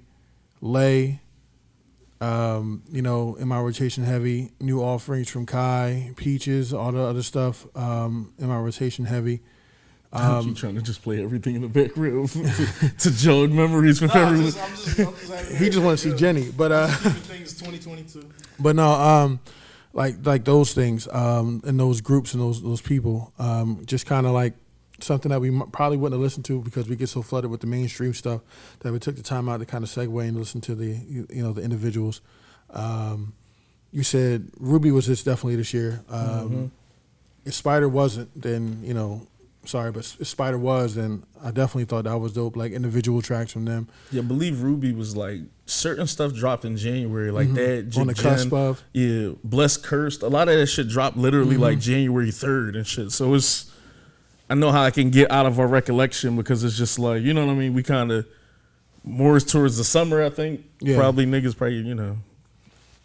January could feel like last year in hindsight. I mean, a couple hours. In a couple hours. Yeah, that too. 24 hours. But all in all, I do right? like the new thing. So moments, especially going to Vegas was the moment for us. Absolutely. Oh, we getting personal. Yeah, I didn't even know he was doing it, but Well, I mean, moments. In moments, I had moments in joint K-pop. for us That was to a big talk about that. K-pop moment. Like we got to see BTS live. I know people who've been. concert. I know people who are fans for years who never got that opportunity, never got that chance. Like Money. we got the opportunity to do that. Like that's a bucket list for some people. You know what I mean? So definitely a moment for me. I don't know. Controversy aside, you know what I mean? Yedin being able to come back. I'm still not a big fan of the whole Seraphim situation, especially hearing all the details. But it is what it is, I guess. The Lucas thing, I hope he comes back. I don't know what the situation is. We're waiting for clarity. I know, waiting for clarity. I seen it. I seen that slow head tilt. I mean, he doesn't bother me, but more talent to the group always makes the group better. You can't really make the group better, in my opinion, by subtracting talent, unless you want to give us own group. But just things like that. I don't know. Moments like BTS Run. Sienna kind of emerging as like the premier, especially for BTS, like premier choreographer. Dope stuff. People going away to military, people coming back from military. Just things like that. EXID, not EXID, I said EXID. What is it, XG? Yeah. That cipher like kind of set the world on fire for there being a new group. And it's nice to see a new group actually like pick up and like set fire to, and like basically light sparks under people's asses to kind of get shit popping. You know what I mean? It's just all the good stuff, I find it ironic too that Cypher dropped right after like they didn't like win awards or just kind of after the awards, regardless of what was going on. Yeah. You think it was planned? Like I don't not so much think it was planned, it was more so time, and it's Like a probably fuck more you? coincidence. Stuff probably is more They coincidence got than I in the booth think for, like, the anything be next planned. day or something. Yeah, like I don't think I'm joking about shutdown, but like, was it really targeted at anybody? Probably not. They could have just really just been talking their shit and just. Or it might be like rapping in the 80s. You're always talking about somebody, but you're talking about nobody. You're talking about everybody. Sometimes that's the best. Keep people thinking. You know what I mean? Like, oh, you suck MCs. Who would suck MCs? Everybody. Everybody that ain't us. Fuck y'all. Yeah, I see you started putting them SM individual ones up. No, but they were moments too. Like Ghost was definitely a moment. You said 10 the Shitaro was a on the moment. 10, Shitaro. the Tae Young Jay Yeah. Young. All them All the shits. youngs. All them shits. You know, diving into like the Got 7 individuals, like fire. Just this was definitely for me. Most of the moments were individual, like finding out the individual artists outside of the group and seeing how talented they are. Just being able to kind of like appreciate that was definitely moments, and the label allowing them to do so. So, you know, that's my spiel. I think I'm talking enough. Go ahead. No, I agree. There was really so many moments like that, and I definitely agree with like many of the moments. And Stray Kids. Sorry. I definitely agree with you know, many of the moments that you guys had brought up as well. Just to highlight one or two that perhaps wasn't mentioned in the you know, the midst of all this was I know I'd said Hobie Palooza as well. But TXT also went out there with them. And TXT had the Good Boy Going Bad album, if I'm not mistaken, or at least that was one of the tracks on the project. So they were doing an incredible, you know, job as well, and I didn't want to kind of lose them in the midst of all that as well. Definitely just individual moments, as Keith had said, like individual kind of track or solo tracks from people with groups. One of them, Sogi with 28 Reasons. That was another one. When we kind of went down a little bit of the Red Velvet rabbit hole. So it was just like there was like a lot of moments like that as well. The NCT solo stuff has been incredible. You know, the Shotaro stuff. Definitely Taeyeon Ghost, which I would say is the strongest for me of that bunch. But then 10 Birthday, you know, following up very soon after. I mean, it's just I like the direction and the trajectory that they're going in. And speaking of moments, how they are having another subunit. And everything that we had talked about previously. So it's just there's so much things that like are sprouting beautifully for what the next year is going to be as well. And those are all moments I would say that strongly stand out to me as well. Real quick, Red Velvet was definitely a find. Those were definitely in a group of people to find. Like, even though a lot of the songs were older, but like Automatic, Be Natural, just amazing songs to find. Monster as well. Yeah. I don't know if it was this year though necessarily. No, what was the one with the tutting? Natural or no? Naughty. Yeah. Amazing song. Just like, granted, they're all old songs, but just to kind of find them at this point within this year, was just crazy. You double down. Those were like personal moments that, like you said, those are more of the I love surprise moments too, where we don't kind of know what we're getting at all, and you kind of get those, or just kind of like eye openers. It's almost like you thought you've seen everything, Actually, and now then that you guys said that, we could have had one more category, but yeah. No, we can. Well, it depends. We can flip the card, but we definitely could talk about panel our shit. favorite reactions. Yeah, we could talk about. We can do that. Number 5, Stray Kids getting at number 1. I don't know why. Like, in my mind, I wasn't expecting someone else to do that so soon, or like in that fashion and everything. I think that was pretty dope for them to do that. Like I said, and it just something that made me pay attention to them more when we did the reactions. And even though the first 2 songs from the album didn't hit for me, once I heard Charmer, Muddy Water, and then Lonely Street, it was a wrap. And then started going back listening to certain songs, and now I found a lot more songs that I like from Stray Kids. So that was pretty dope. Number 4, Blackpink coming back with Shutdown after Pink. I was disappointed in Pink Venom. I didn't like Pink Venom at all. I was just like, oh, here we go again. It's about to be some bullshit. They came back with Shutdown. The energy that they came back with. I respect why y'all didn't know. The energy that they came back with Shutdown was just. That's what I want. If you're gonna be an exclusive girl group, no one can touch y'all. Y'all this and y'all that, and the numbers show that.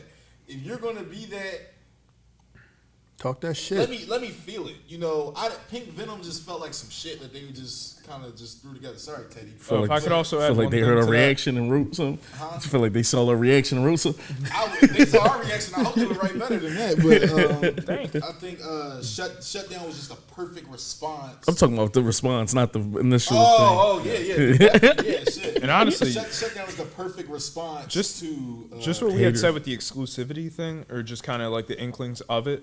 For them to come back with an album, like a whole project, I think that in and of itself is a statement. And then to have Shutdown within that statement is just kind of like doubling down on that. Nah, because I felt like we was talking shit when they came out. Like, well, enjoy this, and then next week it was like another one. No, that was A1 moment in my opinion. Number 3, Hobie Palooza. Y'all know I love Hosok to death. Just seeing, and I know he could hold the stage on his own anyway. It was no doubt. that he could. Sometimes you just need shit documented. It was the execution of it. It was the way he did it. It was also the overseas aspect of it too, I would say. Yeah, coming here and just shutting shit down. No pun intended. You know, everything like that. I thought that was so dope. Gave us more. Getting those, I actually like the songs we got from the Hope World performances and everything like that a little bit more, especially Hang Song, which is now like one of my favorite songs from it. He had correct me if I'm wrong. He had Becky G go out with him too, right? Which was the first, if I'm not mistaken, the first time that they had been able to perform the song. So I mean, just kind of moments within those moments. Yeah, so that was a major moment. Like I said, Hang Song has probably the top 3 J-Hope verse, the second verse of that song. He goes absolutely ape shit. So just seeing him perform that as well as some of the other songs I like Daydream and stuff like that. If I'm not mistaken, no, was it Daydream? Yeah, he performed Daydream, and he performed. It was something else too. I think it was Blue Side or something. Blue like Side. That. He performed some like dope songs from there, but that was just a great moment. Number 2, here goes the tearjerkers, the BTS Festa dinner. I wasn't expecting that. Obviously, this is my first time being around for a Festa and everything to watch it. I think we've seen like performances from them and stuff like that. This is my first time watching one, and by that point, I had already had a few emotional moments with them. Episode 12 of Rise of Bangtan on Patreon if you haven't watched that. What else? Just kind of the music itself, listening to Hwa Young Young Wha. This is also post-concert as well, which was in and of itself a big the turning point as concert. well. All of that, I had already had moments. Watching that and seeing them kind of like go through and break down everything, as well as a little bit, it felt a little validating too, saying some things that we said was going to happen and how things were going to go and stuff like that, that we were kind of told was the opposite and everything, not even being petty, but just saying that kind of felt good. But then Petty. once RM started crying and shit, that fucked with me, because I actually went and watched this again by myself to make sure I had clarification on like what was going on, what they were saying and stuff. And that shit kind of broke me, bro, when he started just kind of breaking down himself and crying, and then you see the other members crying and stuff like that. It really... It's the way he mentioned like the Doctor Strange aspect of it too, because that was kind of the segue into him crying, where he was basically like, if there was a me in another universe who was able to just live and kind of be like this, and everyone would kind of be happy, like it was just like knowing what that as a group had provided for everyone, and him specifically as well, with, you know, how much of the writing and everything musically, like the direction of that was on him. Again, at his age and everything, to kind of be going through all that, handle all that, and then have to internalize that and not necessarily vent that to the world the way it would have been easy to, or not easy to necessarily, but I mean the temptation to kind of just vent that out would have been easy, but like just everything. And honestly, and I'm not going to make this about that necessarily, and I'm not trying to step on your point or anything, but this is also in addition, as we had said, these smaller moments that kind of compound with these things. They also had to meet the president and everything and give a speech. So it's just like all those things that kind of add to that kind of add into that snowball effect of all these things, I would imagine, at least. All them last tour dates and everything, like Definitely. all snowballed literally right into the Festa, because all those conversations led up to all of our speculations with a lot of stuff. Not just shit on your point either, but even remember the talks we had about how Arm was talking at the end of our concert, and we was like, yo, you know, I don't want to come off. Concert. I don't want to come off anyway, but bro sounded tired. You know what I mean? And it's just, I'm not going to re-get into what we were talking about, but we had a lot of points after the concert with just that, so I agree. I believe he said he wrote Lonely in Vegas, in the hotel room. In the hotel room. So it was like literally when we were like seeing them, essentially, it's kind of all these things were seemingly going through his head. And so, yeah, that was my number 2 moment. Number 1, final tearjerker. Dreamcatcher getting their first show wins. For some of these who followed them, they know 2017 they re-debuted because the original 5 members were Minx before. And the company decided we're going to come back with them and do something else. Added 2 new girls, boom. So 5 years of, you know, just great material, great songs and everything like that, and not even one show win. But then finally, and the show wins are a huge thing over there too. Yes. Just to add to that, that's basically the first validation that you have that the public fucks with you, and that's a huge thing for sure. And that really resonated. And then, like I said, however I may feel about my sound musically, that's always going to be a moment for us Somnies, because we know how hard they work, and generally Somnies, we don't get into no drama, we don't have any beefs or anything like that with any other fandoms or what have you, and it's just really all about supporting Dreamcatcher and just really making sure everything's maximized. Also, I guess I can put this in there too. Shout out to everybody who came out to the concerts. Pretty much all but like 2 dates were sold out and shit like that. So it was a real big deal, especially post pandemic coming back and everything like that. So Dreamcatcher is one of the better international K-pop groups. But yeah, like I said, that was my number one K-pop moment. Just having been in the fandom, because by the time that happened, I think that was March or I think that was April. That was right when we. I think it was April. Yeah, it was April, right when we went to Vegas when they won the award, and just watching them get on stage and cry, can barely be able to, because after you win, you got to perform the song and shit like that. Barely being able to perform and get all of that out with crying, as well as they beat another one of my alt groups. They beat Big Bang, which had they only dropped the one song, didn't even really promote it and everything like that. They beat them for the show wins, I think twice, but definitely on the first week. So I think that's a major achievement for them as well, because Big Bang is like one of their groups that they all like look up to and wanted to be like, especially like 4 of the members for sure. So I thought that was super dope and kind of just interesting, with them. But yeah, that was my number one moment. I was like pretty much almost every other Sunday, I was in tears, like watching them go in there and perform, crying and breaking up and saying thank you to everybody. So that was my number one K-pop moment this year. Yeah, I wanted to touch back on your Stray Kids moment with the whole well, I guess you were surprised with them being number one. The reason why it's not so surprising and shit is like when they debuted, they basically were mega rookies, and I think at least from 2018 or 2019 moving forward, they're always top 5 and everything.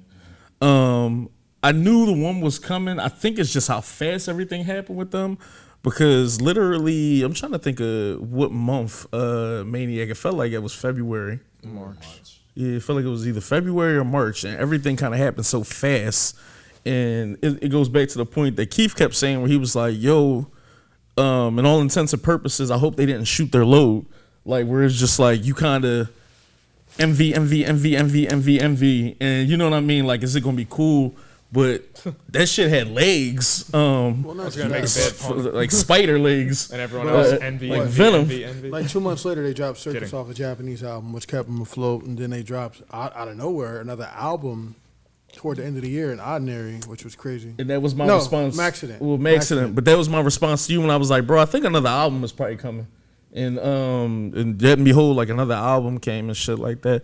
So I felt like it just seemed like it happened so fast is what was more shocking to me, because I felt like they kind of did a lot. What too? And maybe this is, and that kind of gave me some clarity on my ignorance as far as the K-pop. When they came out with another album, I'm like, people in K-pop work that hard that they put out 2 albums in a year, but you like, because they only give you EPs, EP, so it's like, okay, is the song making process that involved? Is it that, calculated? How much stuff was left on the cutting room floor? How many songs did they leave off the album? Are they going to put them in a separate album? Are they just going to trash them? Are they going to give them to somebody else? Like like all that stuff kind of goes in, and they give 3 albums. Yeah. 2 Korean, 1 Japanese, correct? Mhm. Like, it was just And technically, they like to just do released so Replay. much. Yeah, and they have a straight plays on it just did. But they think too is I was gonna credit them on that. not- as well. not Just to the be- fact that they compiled all these individual kind of not free release songs, but just things that weren't streaming anywhere and made it streamable. made for it the fans. It's streamable. not anything that plays in the charts or anything like that, but just as a gift to fans and them making like a huge moment like that. That's definitely something that's huge as well. I don't know why their 10 songs, if people count that as an EP, seem fuller than other people's 10 songs though, because it seems like one track from them you might get like a 5-minute joint or something like that. Like I don't that's what it know, is. I don't It's know. not like Their tracks seem fuller than other people's tracks. 2-minute hit and runs, like most people. Because some people hit you with a skit, like a 50-second joint or a minute and 20 seconds, or it kind of be an intro and then something else. But Ordinary and Maxident feel full. They don't feel just kind of like little albums though and shit. So yeah. I mean, shit. That's 10 tracks. That's a full album. Our K-pop moments of the year, and I guess our new final category, favorite reactions of the year. Yeah. Run BTS. Which wait, the color or the choreography? The when we did the really both. Just because like our energy in the video I think was like God tier. You could see smiles like on all of our faces when we were doing it. Obviously the Redeemers love it, so it must be good rewatchability value as far as like hearing us hype about it and also kind of seeing our faces. The video just has a certain energy to it, and I just kind of like love that. One of my favorite reactions was the EXID joint or XID joint Lady. That shit damn near brought a tear to my eye as far as like nostalgia purposes. As far it was as a fire track. Definitely one of those moments. yeah, it felt like I was back like in the 90s. Like I just felt, I don't know, like if it was ever a time for us to be like fuck logic or numbers up here, just like raw emotions and shit like that, that was kind of one of those genres that was very like, you know, emotional. Obviously the because technically Raj 12 was this year and everything too, right? Yeah. That was decent because I thought we all, you know, got to open up and stuff like that. It felt like a therapy session a little bit for a majority of us, and it felt good. The joint I had the other day and shit like that, I got to get some tears out and stuff like that, so that felt good. Wait, you cried by yourself? Yeah. Which one was that? I want to watch that. Dynamite Holiday joint, talking about Dynamite, how I started talking to you about starting the channel up and everything like that. I got really emotional. It was a mutual talk. Yeah. I'm trying to think because I'm trying to compartmentalize like emotions as far as like sad shit and hype shit. Because like I said, the sad shit all for good reasons and then the hype shit all for turn up reasons. Why are you thinking? Skip me. You jump. Y'all go. So for me, one of the moments was Blow. I think it was the end of the night. We were fucking tired. It's like, Jackson, we ain't got something up. Sun was coming up, or sun was already up. And we put that shit on. It was like, yo, we got to do one more. It was like, it just kind of revitalized us. And I remember like being hyped that night. It just kind of like finding and like digging through. I won't say digging through shit because that would mean the other videos we watch were shit. But digging through, you know, whatever and finding like gold. You know what I mean? On your last possible shovel thrust. That's kind of what it was for us on the end of that night. And it was just, I think that night was kind of like a slow ballad type of night, and we didn't really have a lot of energy going into the finish line. And then it was just kind of like, here we go. And it was definitely a good joint. Finding New Jeans was a good joint. There's a lot of energy in that. I definitely agree with the Run BTS thing. There was a lot of energy in that. I don't know.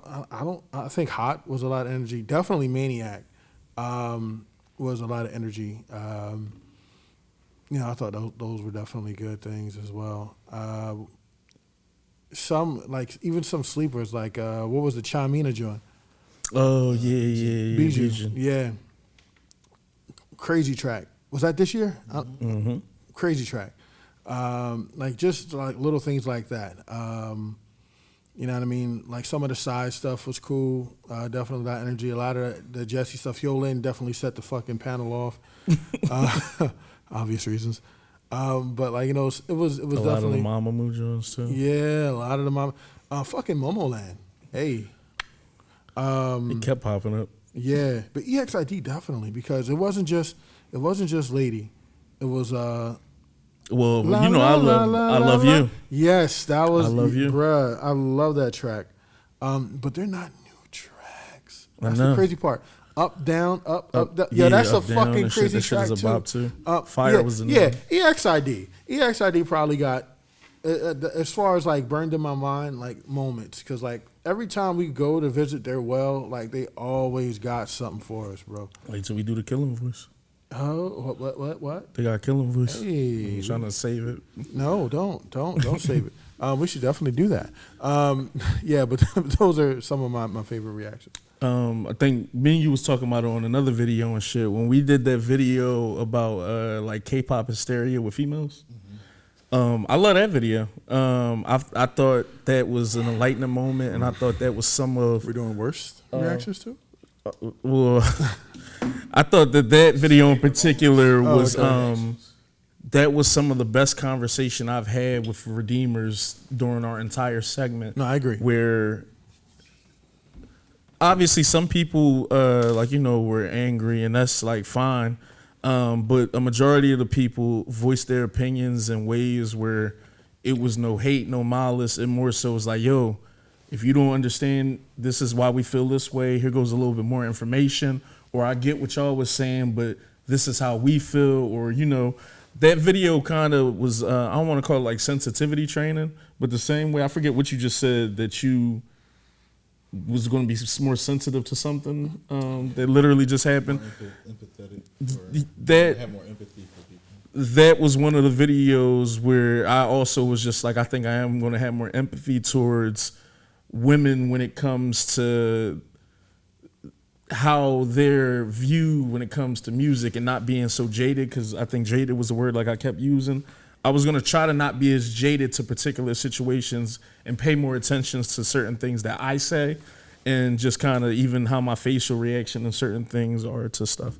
So I thought that was a good reaction off of that. I don't know everything, and I like learning new stuff, and I like when people put me on stuff, and I felt like all the women Redeemers did a very good job with like giving us information as opposed to just like scolding us. Maybe it's me, but I didn't kind of get that vibe. I might be getting myself in trouble here, but I didn't get that vibe from like the reaction. I just had so many people reach out via DM. But I got the vibe that we didn't think that way about women K-pop fans, so we couldn't relate to what was being said, and it sounded strange to us because we couldn't relate to it. That it would be weird for somebody else to say it. You know what I mean? I thought that's what it was. At least that's what it was for me. Like, some things in life, I know I'm never going to be able to relate to certain people, and I'm never going to act like I can. But I can put myself in someone's shoes and try to see reasons behind feelings and why people. No, and I get that. But we were initially reacting to what was being said, not necessarily putting ourselves in the shoes of anybody at that point in time. Mm-hmm. We were just taking it in and digesting it as we got it. And sometimes it led to facial expressions like, what? No, I don't get that, because we don't feel that way when it comes to that demographic. Yeah, just off that video and a few other videos, now so I know how to word certain things where things maybe don't come off as defensive or anything else in that matter. Like, they'll come off more so another way and shit. So that video to me was just a step in the right direction. And like I said, I'm not sure who reached out to y'all or the conversations that was going on. I might have spoken to every single person that says something on the page. No, nobody reached out to me. It was. Kurt, did you go? For favorite reactions? Mm-hmm. Yeah. Taking it into account that of just this year chronologically for us, as opposed to like the comebacks or things that were released in that year, just separating the two a little bit. Definitely, first and foremost, In the Soups, the Rises, even the run episodes, just kind of more of those variety content where we just get to kind of sit back and almost, I don't want to say forget the music necessarily, but you're just so much more indulged in kind of what's going on in the lives of kind of everyone. So content like that is always really enjoyable for me. Yeah, season 2 in The Soup. It's all that has just been incredible for me. So I definitely wanted to kind of shine a spotlight on that as well. Who won the game? As far as some of the music reactions, I'll say I really enjoyed Hope Night with you guys as well. I think that was really fun when we got into his album. I believe it was in February or something like that, maybe possibly early March. No, his album came out in No, not his album. When we did his birthday was his February. birthday. Okay, yeah. Oh, his birthday. That'd have been introduction to The like birthday heavy smoke. The birthday night was incredible. I would say that was just a really fun time in general. Individual music reactions, ones that kind of stand out to me, I would say would be Magic Carpet Ride. When we reacted to that, I know that was a really fun reaction as well. Definitely Run BTS. Definitely certain ones for me is, the many reactions to songs individually that I kind of listed as being some of my favorites throughout here. Definitely the reactions to those. And honestly, even some of the shit, I forgot that was this year. Mm-hmm. God damn. It was not long before we went to Vegas. Nah, you're right. Because I listened to that shit the whole plane ride there. That's what I mean. Like, all those moments are always going to really stand out for me as well. And I like a lot of the late night Jones that kind of me and you get to do, whether they're just like random requests What are you from groups that trying we to hadn't say? heard of necessarily. Like, comment, subscribe, hashtag Redeemers in the comments below. Let us know how you Wrap it up. Nah. Wrap it up, dude. But I really liked a lot of those moments as well because it was just like groups that like I like as much as we're getting to know all these groups, I love kind of discovering groups that, you know, I have no idea about or more exposure to groups like that. So it's just there's always something enjoyable in those aspects for me. So you talking about like Extraordinary Heroes and Me and You and all that type of shit? Yeah, and even kind of seeing you personally now that I'm like more indulged into the Stray Kids journey. So when I get to kind of show you certain tracks, whether it's like the songs off of the new album or when I showed you like Chronosaurus and stuff like that. So just kind of like things like that that are always just really enjoyable for me. But it was also the mirroring aspect of it where it was like I remember your enthusiasm in the beginning of the reaction showing us Dynamite and showing us, you know, all the other songs and just kind of like really being hype about getting us into new music. So that when I was kind of on the other side of that fence a little bit with Stray Kids, it was just a different feeling of kind of reciprocation that just hit for me as well, I would say. He got to do it with Dreamcatchers, G-Dragon. Yeah. He gets to do it with Everglow and with like Taman and all that stuff Definitely. too. Yeah, So the Taman reactions too. Shiny. Yeah. Coming soon. with the Shine too. But that's what I mean. So I always find enjoyability in those things as well. For me, His joke was before we reacted. He cheated. in any event, for me, I'd say honorable mention of a reaction would probably be shit.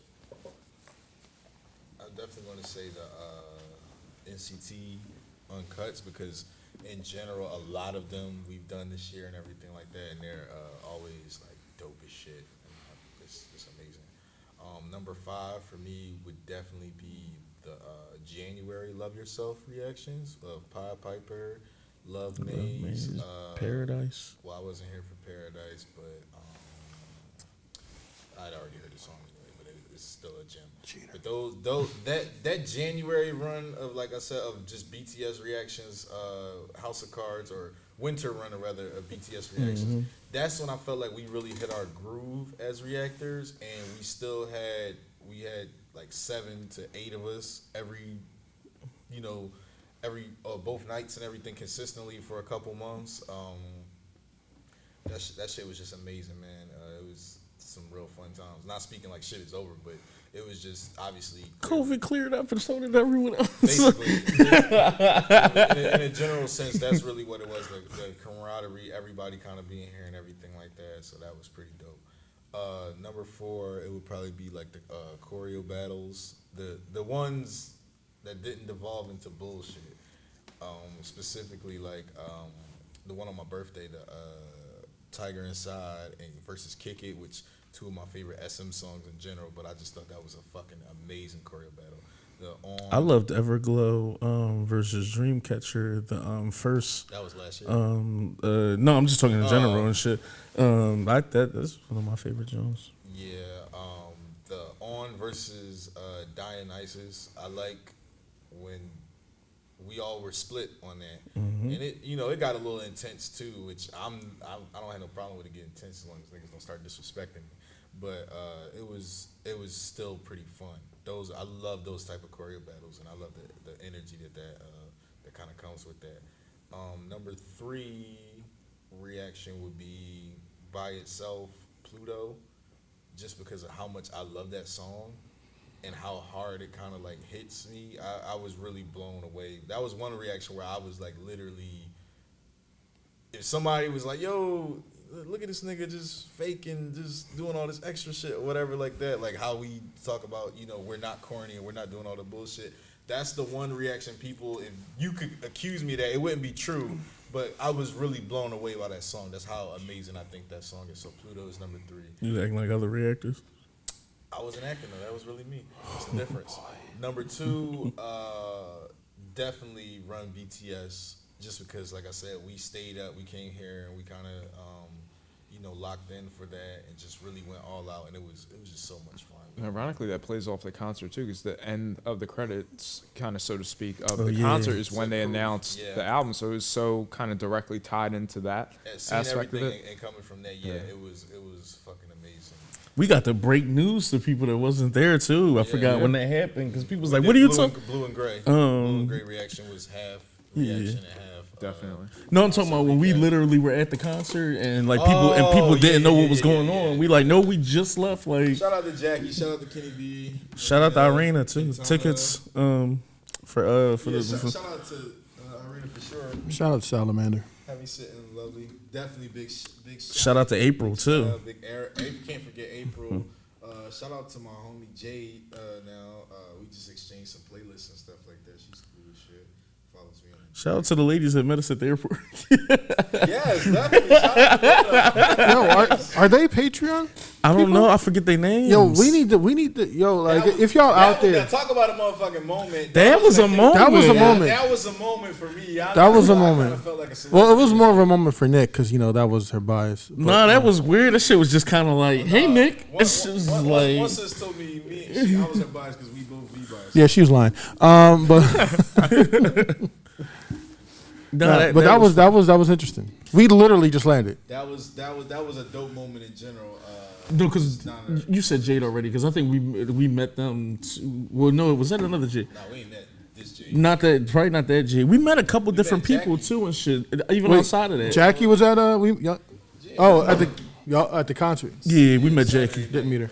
Saturday night. No, Sunday. Saturday, we left on Sunday. No, what? My fault. Yeah. Saturday, not Friday. My fault. I mean, day 2. I feel like we met somebody else. That was. I don't know. I thought we. Who were the 2 ladies that came up after we left the hotel? When you were walking past the fountain, right before we hopped over to go to area 15-1. It depends. A couple different people. One was April and like I said, it was other people too. I don't know. Shit feel like a blur. Shit feel like he depending on what day I know it was a blur. Word in the blur for some of us. It's him. But no, just to wrap up, definitely Run is probably my favorite musical reaction we did this year. Just because of, I had already waxed poetic about how much that song kind of touches my spirit. We did Run this year? Yeah. I missed I Need You, and I was mad about it. I'm blanking on the time periods. Yeah, That's I was, crazy. I was pissed Yeah. that I missed I Need You just because I hadn't heard this song, and I knew it was their first win. But I didn't even know musically it was going to hit me. It was going to end up becoming my favorite BTS song. But, that happened. So Run was definitely one once I came here and saw that, and it was super dope. The Spring Day reactions we did.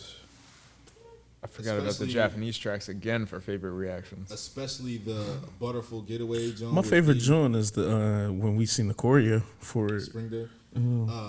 And my number one reaction of the year.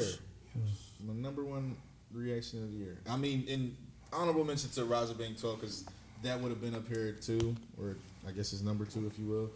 I don't even have to go into that. If you know about that. I don't even think about that episode for real. But number 1 favorite reaction all year, Mama 2017. First of all, that was one of the first ones we did, if I'm not mistaken. And it could have been a week, but I don't know why that shit just looks so magical to me. Like, What performance? Who? everything. Mama to BTS. Mama, Oh, okay. We haven't done nobody else's Mama until last week. So. But I missed a lot. I thought he meant like what songs were on last week. it was 2 weeks ago when we did all the Mamas. Yeah, I think it was like 2 or 3 weeks ago when we started. We haven't. That was the first Mamas outside of BTS. That No, you're right. I forgot to mention some of the Mama reactions as well as but- being some Well, of my favorites. in YouTube time, last week and 3 weeks is a whole. For sure. It might be another month for these seasons. 2017 Mama though, even with everything that we've seen after, even with Blood, Sweat, and Tears and Fire being performed before, seeing them do, first of all, that intro, like I said, it was just kind of like ethereal and magical, and it just hit me. Then Is 17 the blindfold performances or no? Or am I tripping? Huh? For like is Mama Boy Meets Evil and Live 2017, for everything? I'll pull it up. That big ass stage, like that monolithic ass stage. Because I don't know if I'm mixing the Mama or the MMA together. Oh, my fault. You know what? You're right. MMA. I meant to say. Okay. MMA. Oh, okay. Cool. trust. This one right here. So them performing DNA. The intro, first of all, is crazy. Like I said, I love how magical this shit just looks with everything coming up. Intro, DNA, You Never Walk Alone, and then Spring Day, and then when like Jimin did the Ascension movement, whatever as I call it, and then the other members followed in the next verse and everything. This just is everything I look for as far as to react. And there's some more Mama performances I can't wait for us to react. There was a to misspelling. but Take it back 10 seconds. I thought this shit was amazing, and yeah, this is my favorite reaction of the year. Yeah, nah, I get it. I did.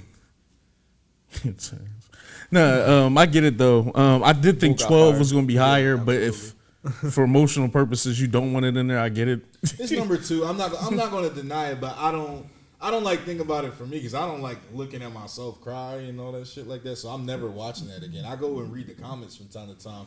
I will say that was a dope moment having all of you pour your hearts out in the comments and kind of, it's the same 4 people that was here too for that, the brain trust. I thought that was amazing, but this just made me so happy. And after this, like, I had already liked DNA, how I felt about that. Like I said, this intro is just so magical. DNA, how I feel about it. Then You Never Walk Alone, we hadn't heard that at this point. Love that fucking song. Then Spring Day, this was when I turned around on Spring Day like 100% because everything that we watched before this was like a live studio performance and the music wasn't the same. Like the first one we watched was Tiny Desk, if I'm not mistaken. And it just didn't, for whatever reason, it doesn't hit there like it hit in that Hello 2020 or Graduation 2020 or whatever it's called, where they perform Microcosmos and Spring Day. Mm-hmm. But this was the one that really just sealed the deal, and I was sold after that. So yeah. Honorable mention, One Chip Challenge. I don't know what you're talking about. Nah, that's That funny shit was as crazy. shit. Nah, Would that be a moment or would that be a reaction? It'd be both. It's nothing if I don't remember it. It was a moment that y'all niggas reacted crazy. It's funny too That's because fair. I do think when you said as far as like shout out to the Redeemers for being vulnerable, I think that was the women's joint again might have been the most. Yes. People said certain things in there. I'm not even gonna repeat what was said. That I'm surprised that I'm like because I'm like, bro, that I'm glad that we. I don't want you guys to think I'm not discouraging you from sharing with us because I appreciate it. That was a highlight. Like I said, it's literally I don't want to watch myself, so I go back and read your comments all the time as a refresher or reminder of the journalistic responsibility we have doing up here and why I kind of have the enthusiasm to be a little bit more professional and more streamlined with things, just because of how serious people are giving us their time and their money and for the patrons and everything like that. But they're also pouring out their souls to us at any given time, and that's clearly what BTS and ARMY to the greater extent represents. So I definitely appreciate y'all. It's all about me. I think I look ugly when I cry. That's why I don't like. No, just to kind of double down on that point. I thought he was gonna say you ugly when you don't cry. No, not on low crying. I thought he was gonna say that. He was like, just to double down. Yeah. I'm sorry, go ahead. You good. Just to double down on that point as well, it's like when we're able to kind of be a little bit more vulnerable up here and be, kind of like that, trust in like ourselves and each other enough to kind of share those moments. I like that opens up an opportunity for someone who, again, might not have an outlet. We talked about this plenty of times where they can really share and kind of get off those things, or maybe it's something even subconscious to a certain extent to where it's like, you might not have necessarily connected with this or with that, but then like, some of the points we or any of us up here, kind of bring up collectively might kind of allow you to hold a mirror up to yourself and kind of see something as well and allow you to connect to a journey or anything like that. But I like that essentially if we're allowed to be vulnerable with each other up here, it allows, that door or that pathway to be open with anyone else out there watching this. And I just think that's one of at least what has been one of the greatest pleasures for me of, being up here. Yeah. And that's why I said with the 12th episode, the ladies joined, and just a couple other episodes that we did on here, just the vulnerability people had, the conversations I had with people via DM. Sometimes I'm not gonna say sometimes we, because I don't want to make it seem like anybody up here is incompetent or doesn't realize like the power we have. Our words do have a lot of power with people, in the sense of like sometimes when we say things or do things, we can trigger people, and we don't know what's going on in everyone's household or like their life that's like watching us and stuff. So sometimes we do have to have a certain level of, I think you said journalistic kind of like integrity almost, or just the professionalism and the empathy that I was talking about earlier, just because the conversations I've had with people, you don't know how close people are to not wanting to be on this earth anymore. And sometimes your words could almost push somebody there, or you can have a conversation or segue somebody into something very dark. And I talked to a lot of people personally on like all those episodes that we did, and the stuff that was being said like in the comments as far as people, you know, just dealing with life issues and stuff like that was like very, very touching. And obviously when we, you know, get to be, you know, vulnerable up here and stuff like that, you do get those moments of just kind of like, you know, damn, I think I'm about to cry, or damn, like, you know what I mean? Like a, you know, is that my tear? Like there's somebody cutting onions in here and shit like that. Well, at least I do and shit. And I'm glad that this is like a safe place, like you said, Kurt, where people can feel like you can have open discussions, just talk about certain things. Because even when y'all weren't up here, I was talking about, you know, I've been having a smile on my face. I've been depressed for 2 months. Like, you know, the holidays just been like kicking my ass. I smile every day, even when things are like shitty and stuff like that, because it's so much stuff going on like behind the scenes with certain things. And I always try to keep everybody happy and juggle things and stuff like that. And I don't talk about my depression really like at all, unless I'm kind of with y'all, you know, personally, or I'm talking with them. And it was so many people in the comments just like, yo, it's that time of the year. Like, I'm really depressed too. And they just was like, you know, Nick, shout out to you and shout out to the panel for always being able to really just be ourselves up here, talk about stuff that maybe other reactors wouldn't talk about, and really They don't have the time. They're in and out.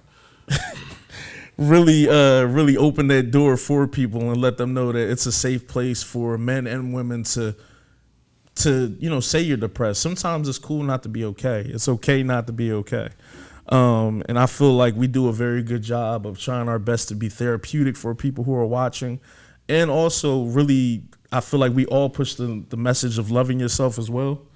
You know, I'm real big like on self-love and stuff. So I like that a lot for our channel. And I feel like we definitely had a lot of moments and videos that were super, super like emotional. So No, it's funny you said that. And it's not funny in the same sense. I was having a conversation with somebody like that the other day, and I was like, so how are you? And I said, yeah, it's the holidays, so I feel like shit. You know what I mean? You know, key members of the family aren't here anymore. And, you know, there's no glue to hold anybody together. But it was like, oh, well, they were like, you all right? And I'm like, I got my daughter here, I'm fine. As long, you know, I mean, as long as I got her here, I'm cool. But it's like, you know, I mean, that's me. Not everybody has that. Nah, they kind of keep them grounded. So I definitely feel that. I don't got shit. I got y'all. Yeah, you out of luck. Well, I mean, how many times have we said it's the highlight of our weeks? Yeah, you know, real shit. And you know what I mean? Obviously, you know, I got family. Like they was joking on like YouTube. They was like, Nick, you look like it's Home Alone. Everybody left and you at the joint or whatever. But nah, so I really do fuck with the Redeemers just because it's so many people who like just to even check, like random people just like, you know, yo, I ain't see Keith today. Like, you know what I mean? Like, is he good? Is everything okay? Send them love and, you know, like energy. Yo, I noticed Kurt was there. I don't want to pronounce the name right. I know you're someone. Yeah, she checked me. I was kind of surprised and shocked. When you know, when Kurt had his hiatus and stuff like that, and you know what I mean, he was handling things and stuff like that too. It was a lot of people just like, yo, is everything okay? Even if Lo was sitting here, if he's asleep or something, you know how many people reach out and be like, yo, is he working a lot? Like, is everything okay and shit? Like, if he's, you know, tired, tell him to take a day off and rest up. We don't want him hurt. So, you know, people care. And, you know, I like that a lot because it's just like we get the people in here who sometimes, you know, we be joking and just be like, yo, where the fuck is the reactions at, dickhead? Yeah, we definitely get them. We definitely get them. But I do love how we have like a majority of people like who care and stuff like that. So that's also my takeaway for the year. Yeah, you're good? That was almost like a Thanksgiving speech. Now I'm feeling obligated. Amazing. I'm thankful for. You thankful for anything? Thankful for that bed. I want to go to sleep. No, I'm actually up. Now you know, Yeah. some good comebacks. Man. Won't be catching any dreams at night. I always catch those. Just put something to sleep. Nah, I thought this was dope. I don't know how this is gonna be like edited, and if it's gonna be like individual for each award or something like that, or category or whatever, or if it's gonna be a whole genre. I doubt motherfuckers stay for the monolith unless we give them. Oh, they'll stay. It depends. If we get them timestamps, I think they will. Anyway, yeah, man, this was fun. I love this. This is the first of many. Hopefully, year in wrap ups and everything like that, and hopefully we can make this a little bit bigger, even more streamlined or whatever like that next year. Next year when we do it, I already know it's gonna be so many different changes as far as the edits, how we'll do it, as far as like the presentation on how we're giving everything. This was more so probably just like transparent and more so kind of a fluid conversation Open as forum. opposed to next year like being structured and everything like that. And hopefully this is also gonna be a good gauge to see who even gives a fuck about us talking That's what I'm generally. saying, yeah. Because, you know, this could be anywhere from only 2,000 people take a look at it, and I don't really give a fuck about the numbers when it comes to things like this. Or like 10,000 people if they actually like, you know, care about Our opinion. Like you opinion said, it is outside of good the music. presentation and everything, so it should be interesting. Like I said, this is first steps towards doing our own content, because I feel like we have enough information and as well as enough creativity to kind of do our own things and everything like that, and giving them like original content and shit like that. So, but that's a whole combo for another time. Yeah, man, this was fun, very interesting. I can't wait to see some of the responses, because like I said, depending on how it is edited or whatever like that, we'll drop the categories. Like I said, we definitely need to start spamming that fucking community page somewhere, and I think that'll get them too. But just like going in there and dropping the shit. Let me announce my winners for the. Matter of fact, I'll just DM them. But I only had about 5 people. 5 people say something, so I don't know if I think it was the Wildflower video that we did that on originally. It's because you put up a Wilt Chamberlain number. You was expecting niggas to beat you. No, my fault. I mean, I would have changed it eventually, but it didn't go up or nothing like that. So I would have just done it the first 7 people. Use the 17K. Because nobody beat me. No, I know. So if you'd had your number at 10, you probably had more people. But fuck it. What was the challenge? I wasn't here. So my challenge was I had 17. Actually, it's like 18,000 now. But 17,000 minutes listening to just BTS alone. So any Army Redeemer who either was on Patreon or wanted Patreon, if they could send me that they beat it, I would reimburse them. The first 7 people to send it, I would reimburse their Patreon for the month. And then nobody beat it. So just The way some people talking, I thought they had a 40. the people who the 40 people ball, who the people who You know how inboxed me that are go. the winners. So I'm going to reimburse them for this month. I'm going to get their information and just send it to them. So maybe we could do some more challenges like this going forward, or just even little contests or something like that going forward. And just look forward for some new interesting things from us in 2023, y'all. 2022 Redemption Awards Top 5. Make sure y'all spam the comments. Make sure y'all subscribe. Become a real redeemer today. If you sat through all this, we love y'all. Jump on the Patreon for more content like this. We're going to holler at y'all. Love y'all. Peace. Take care.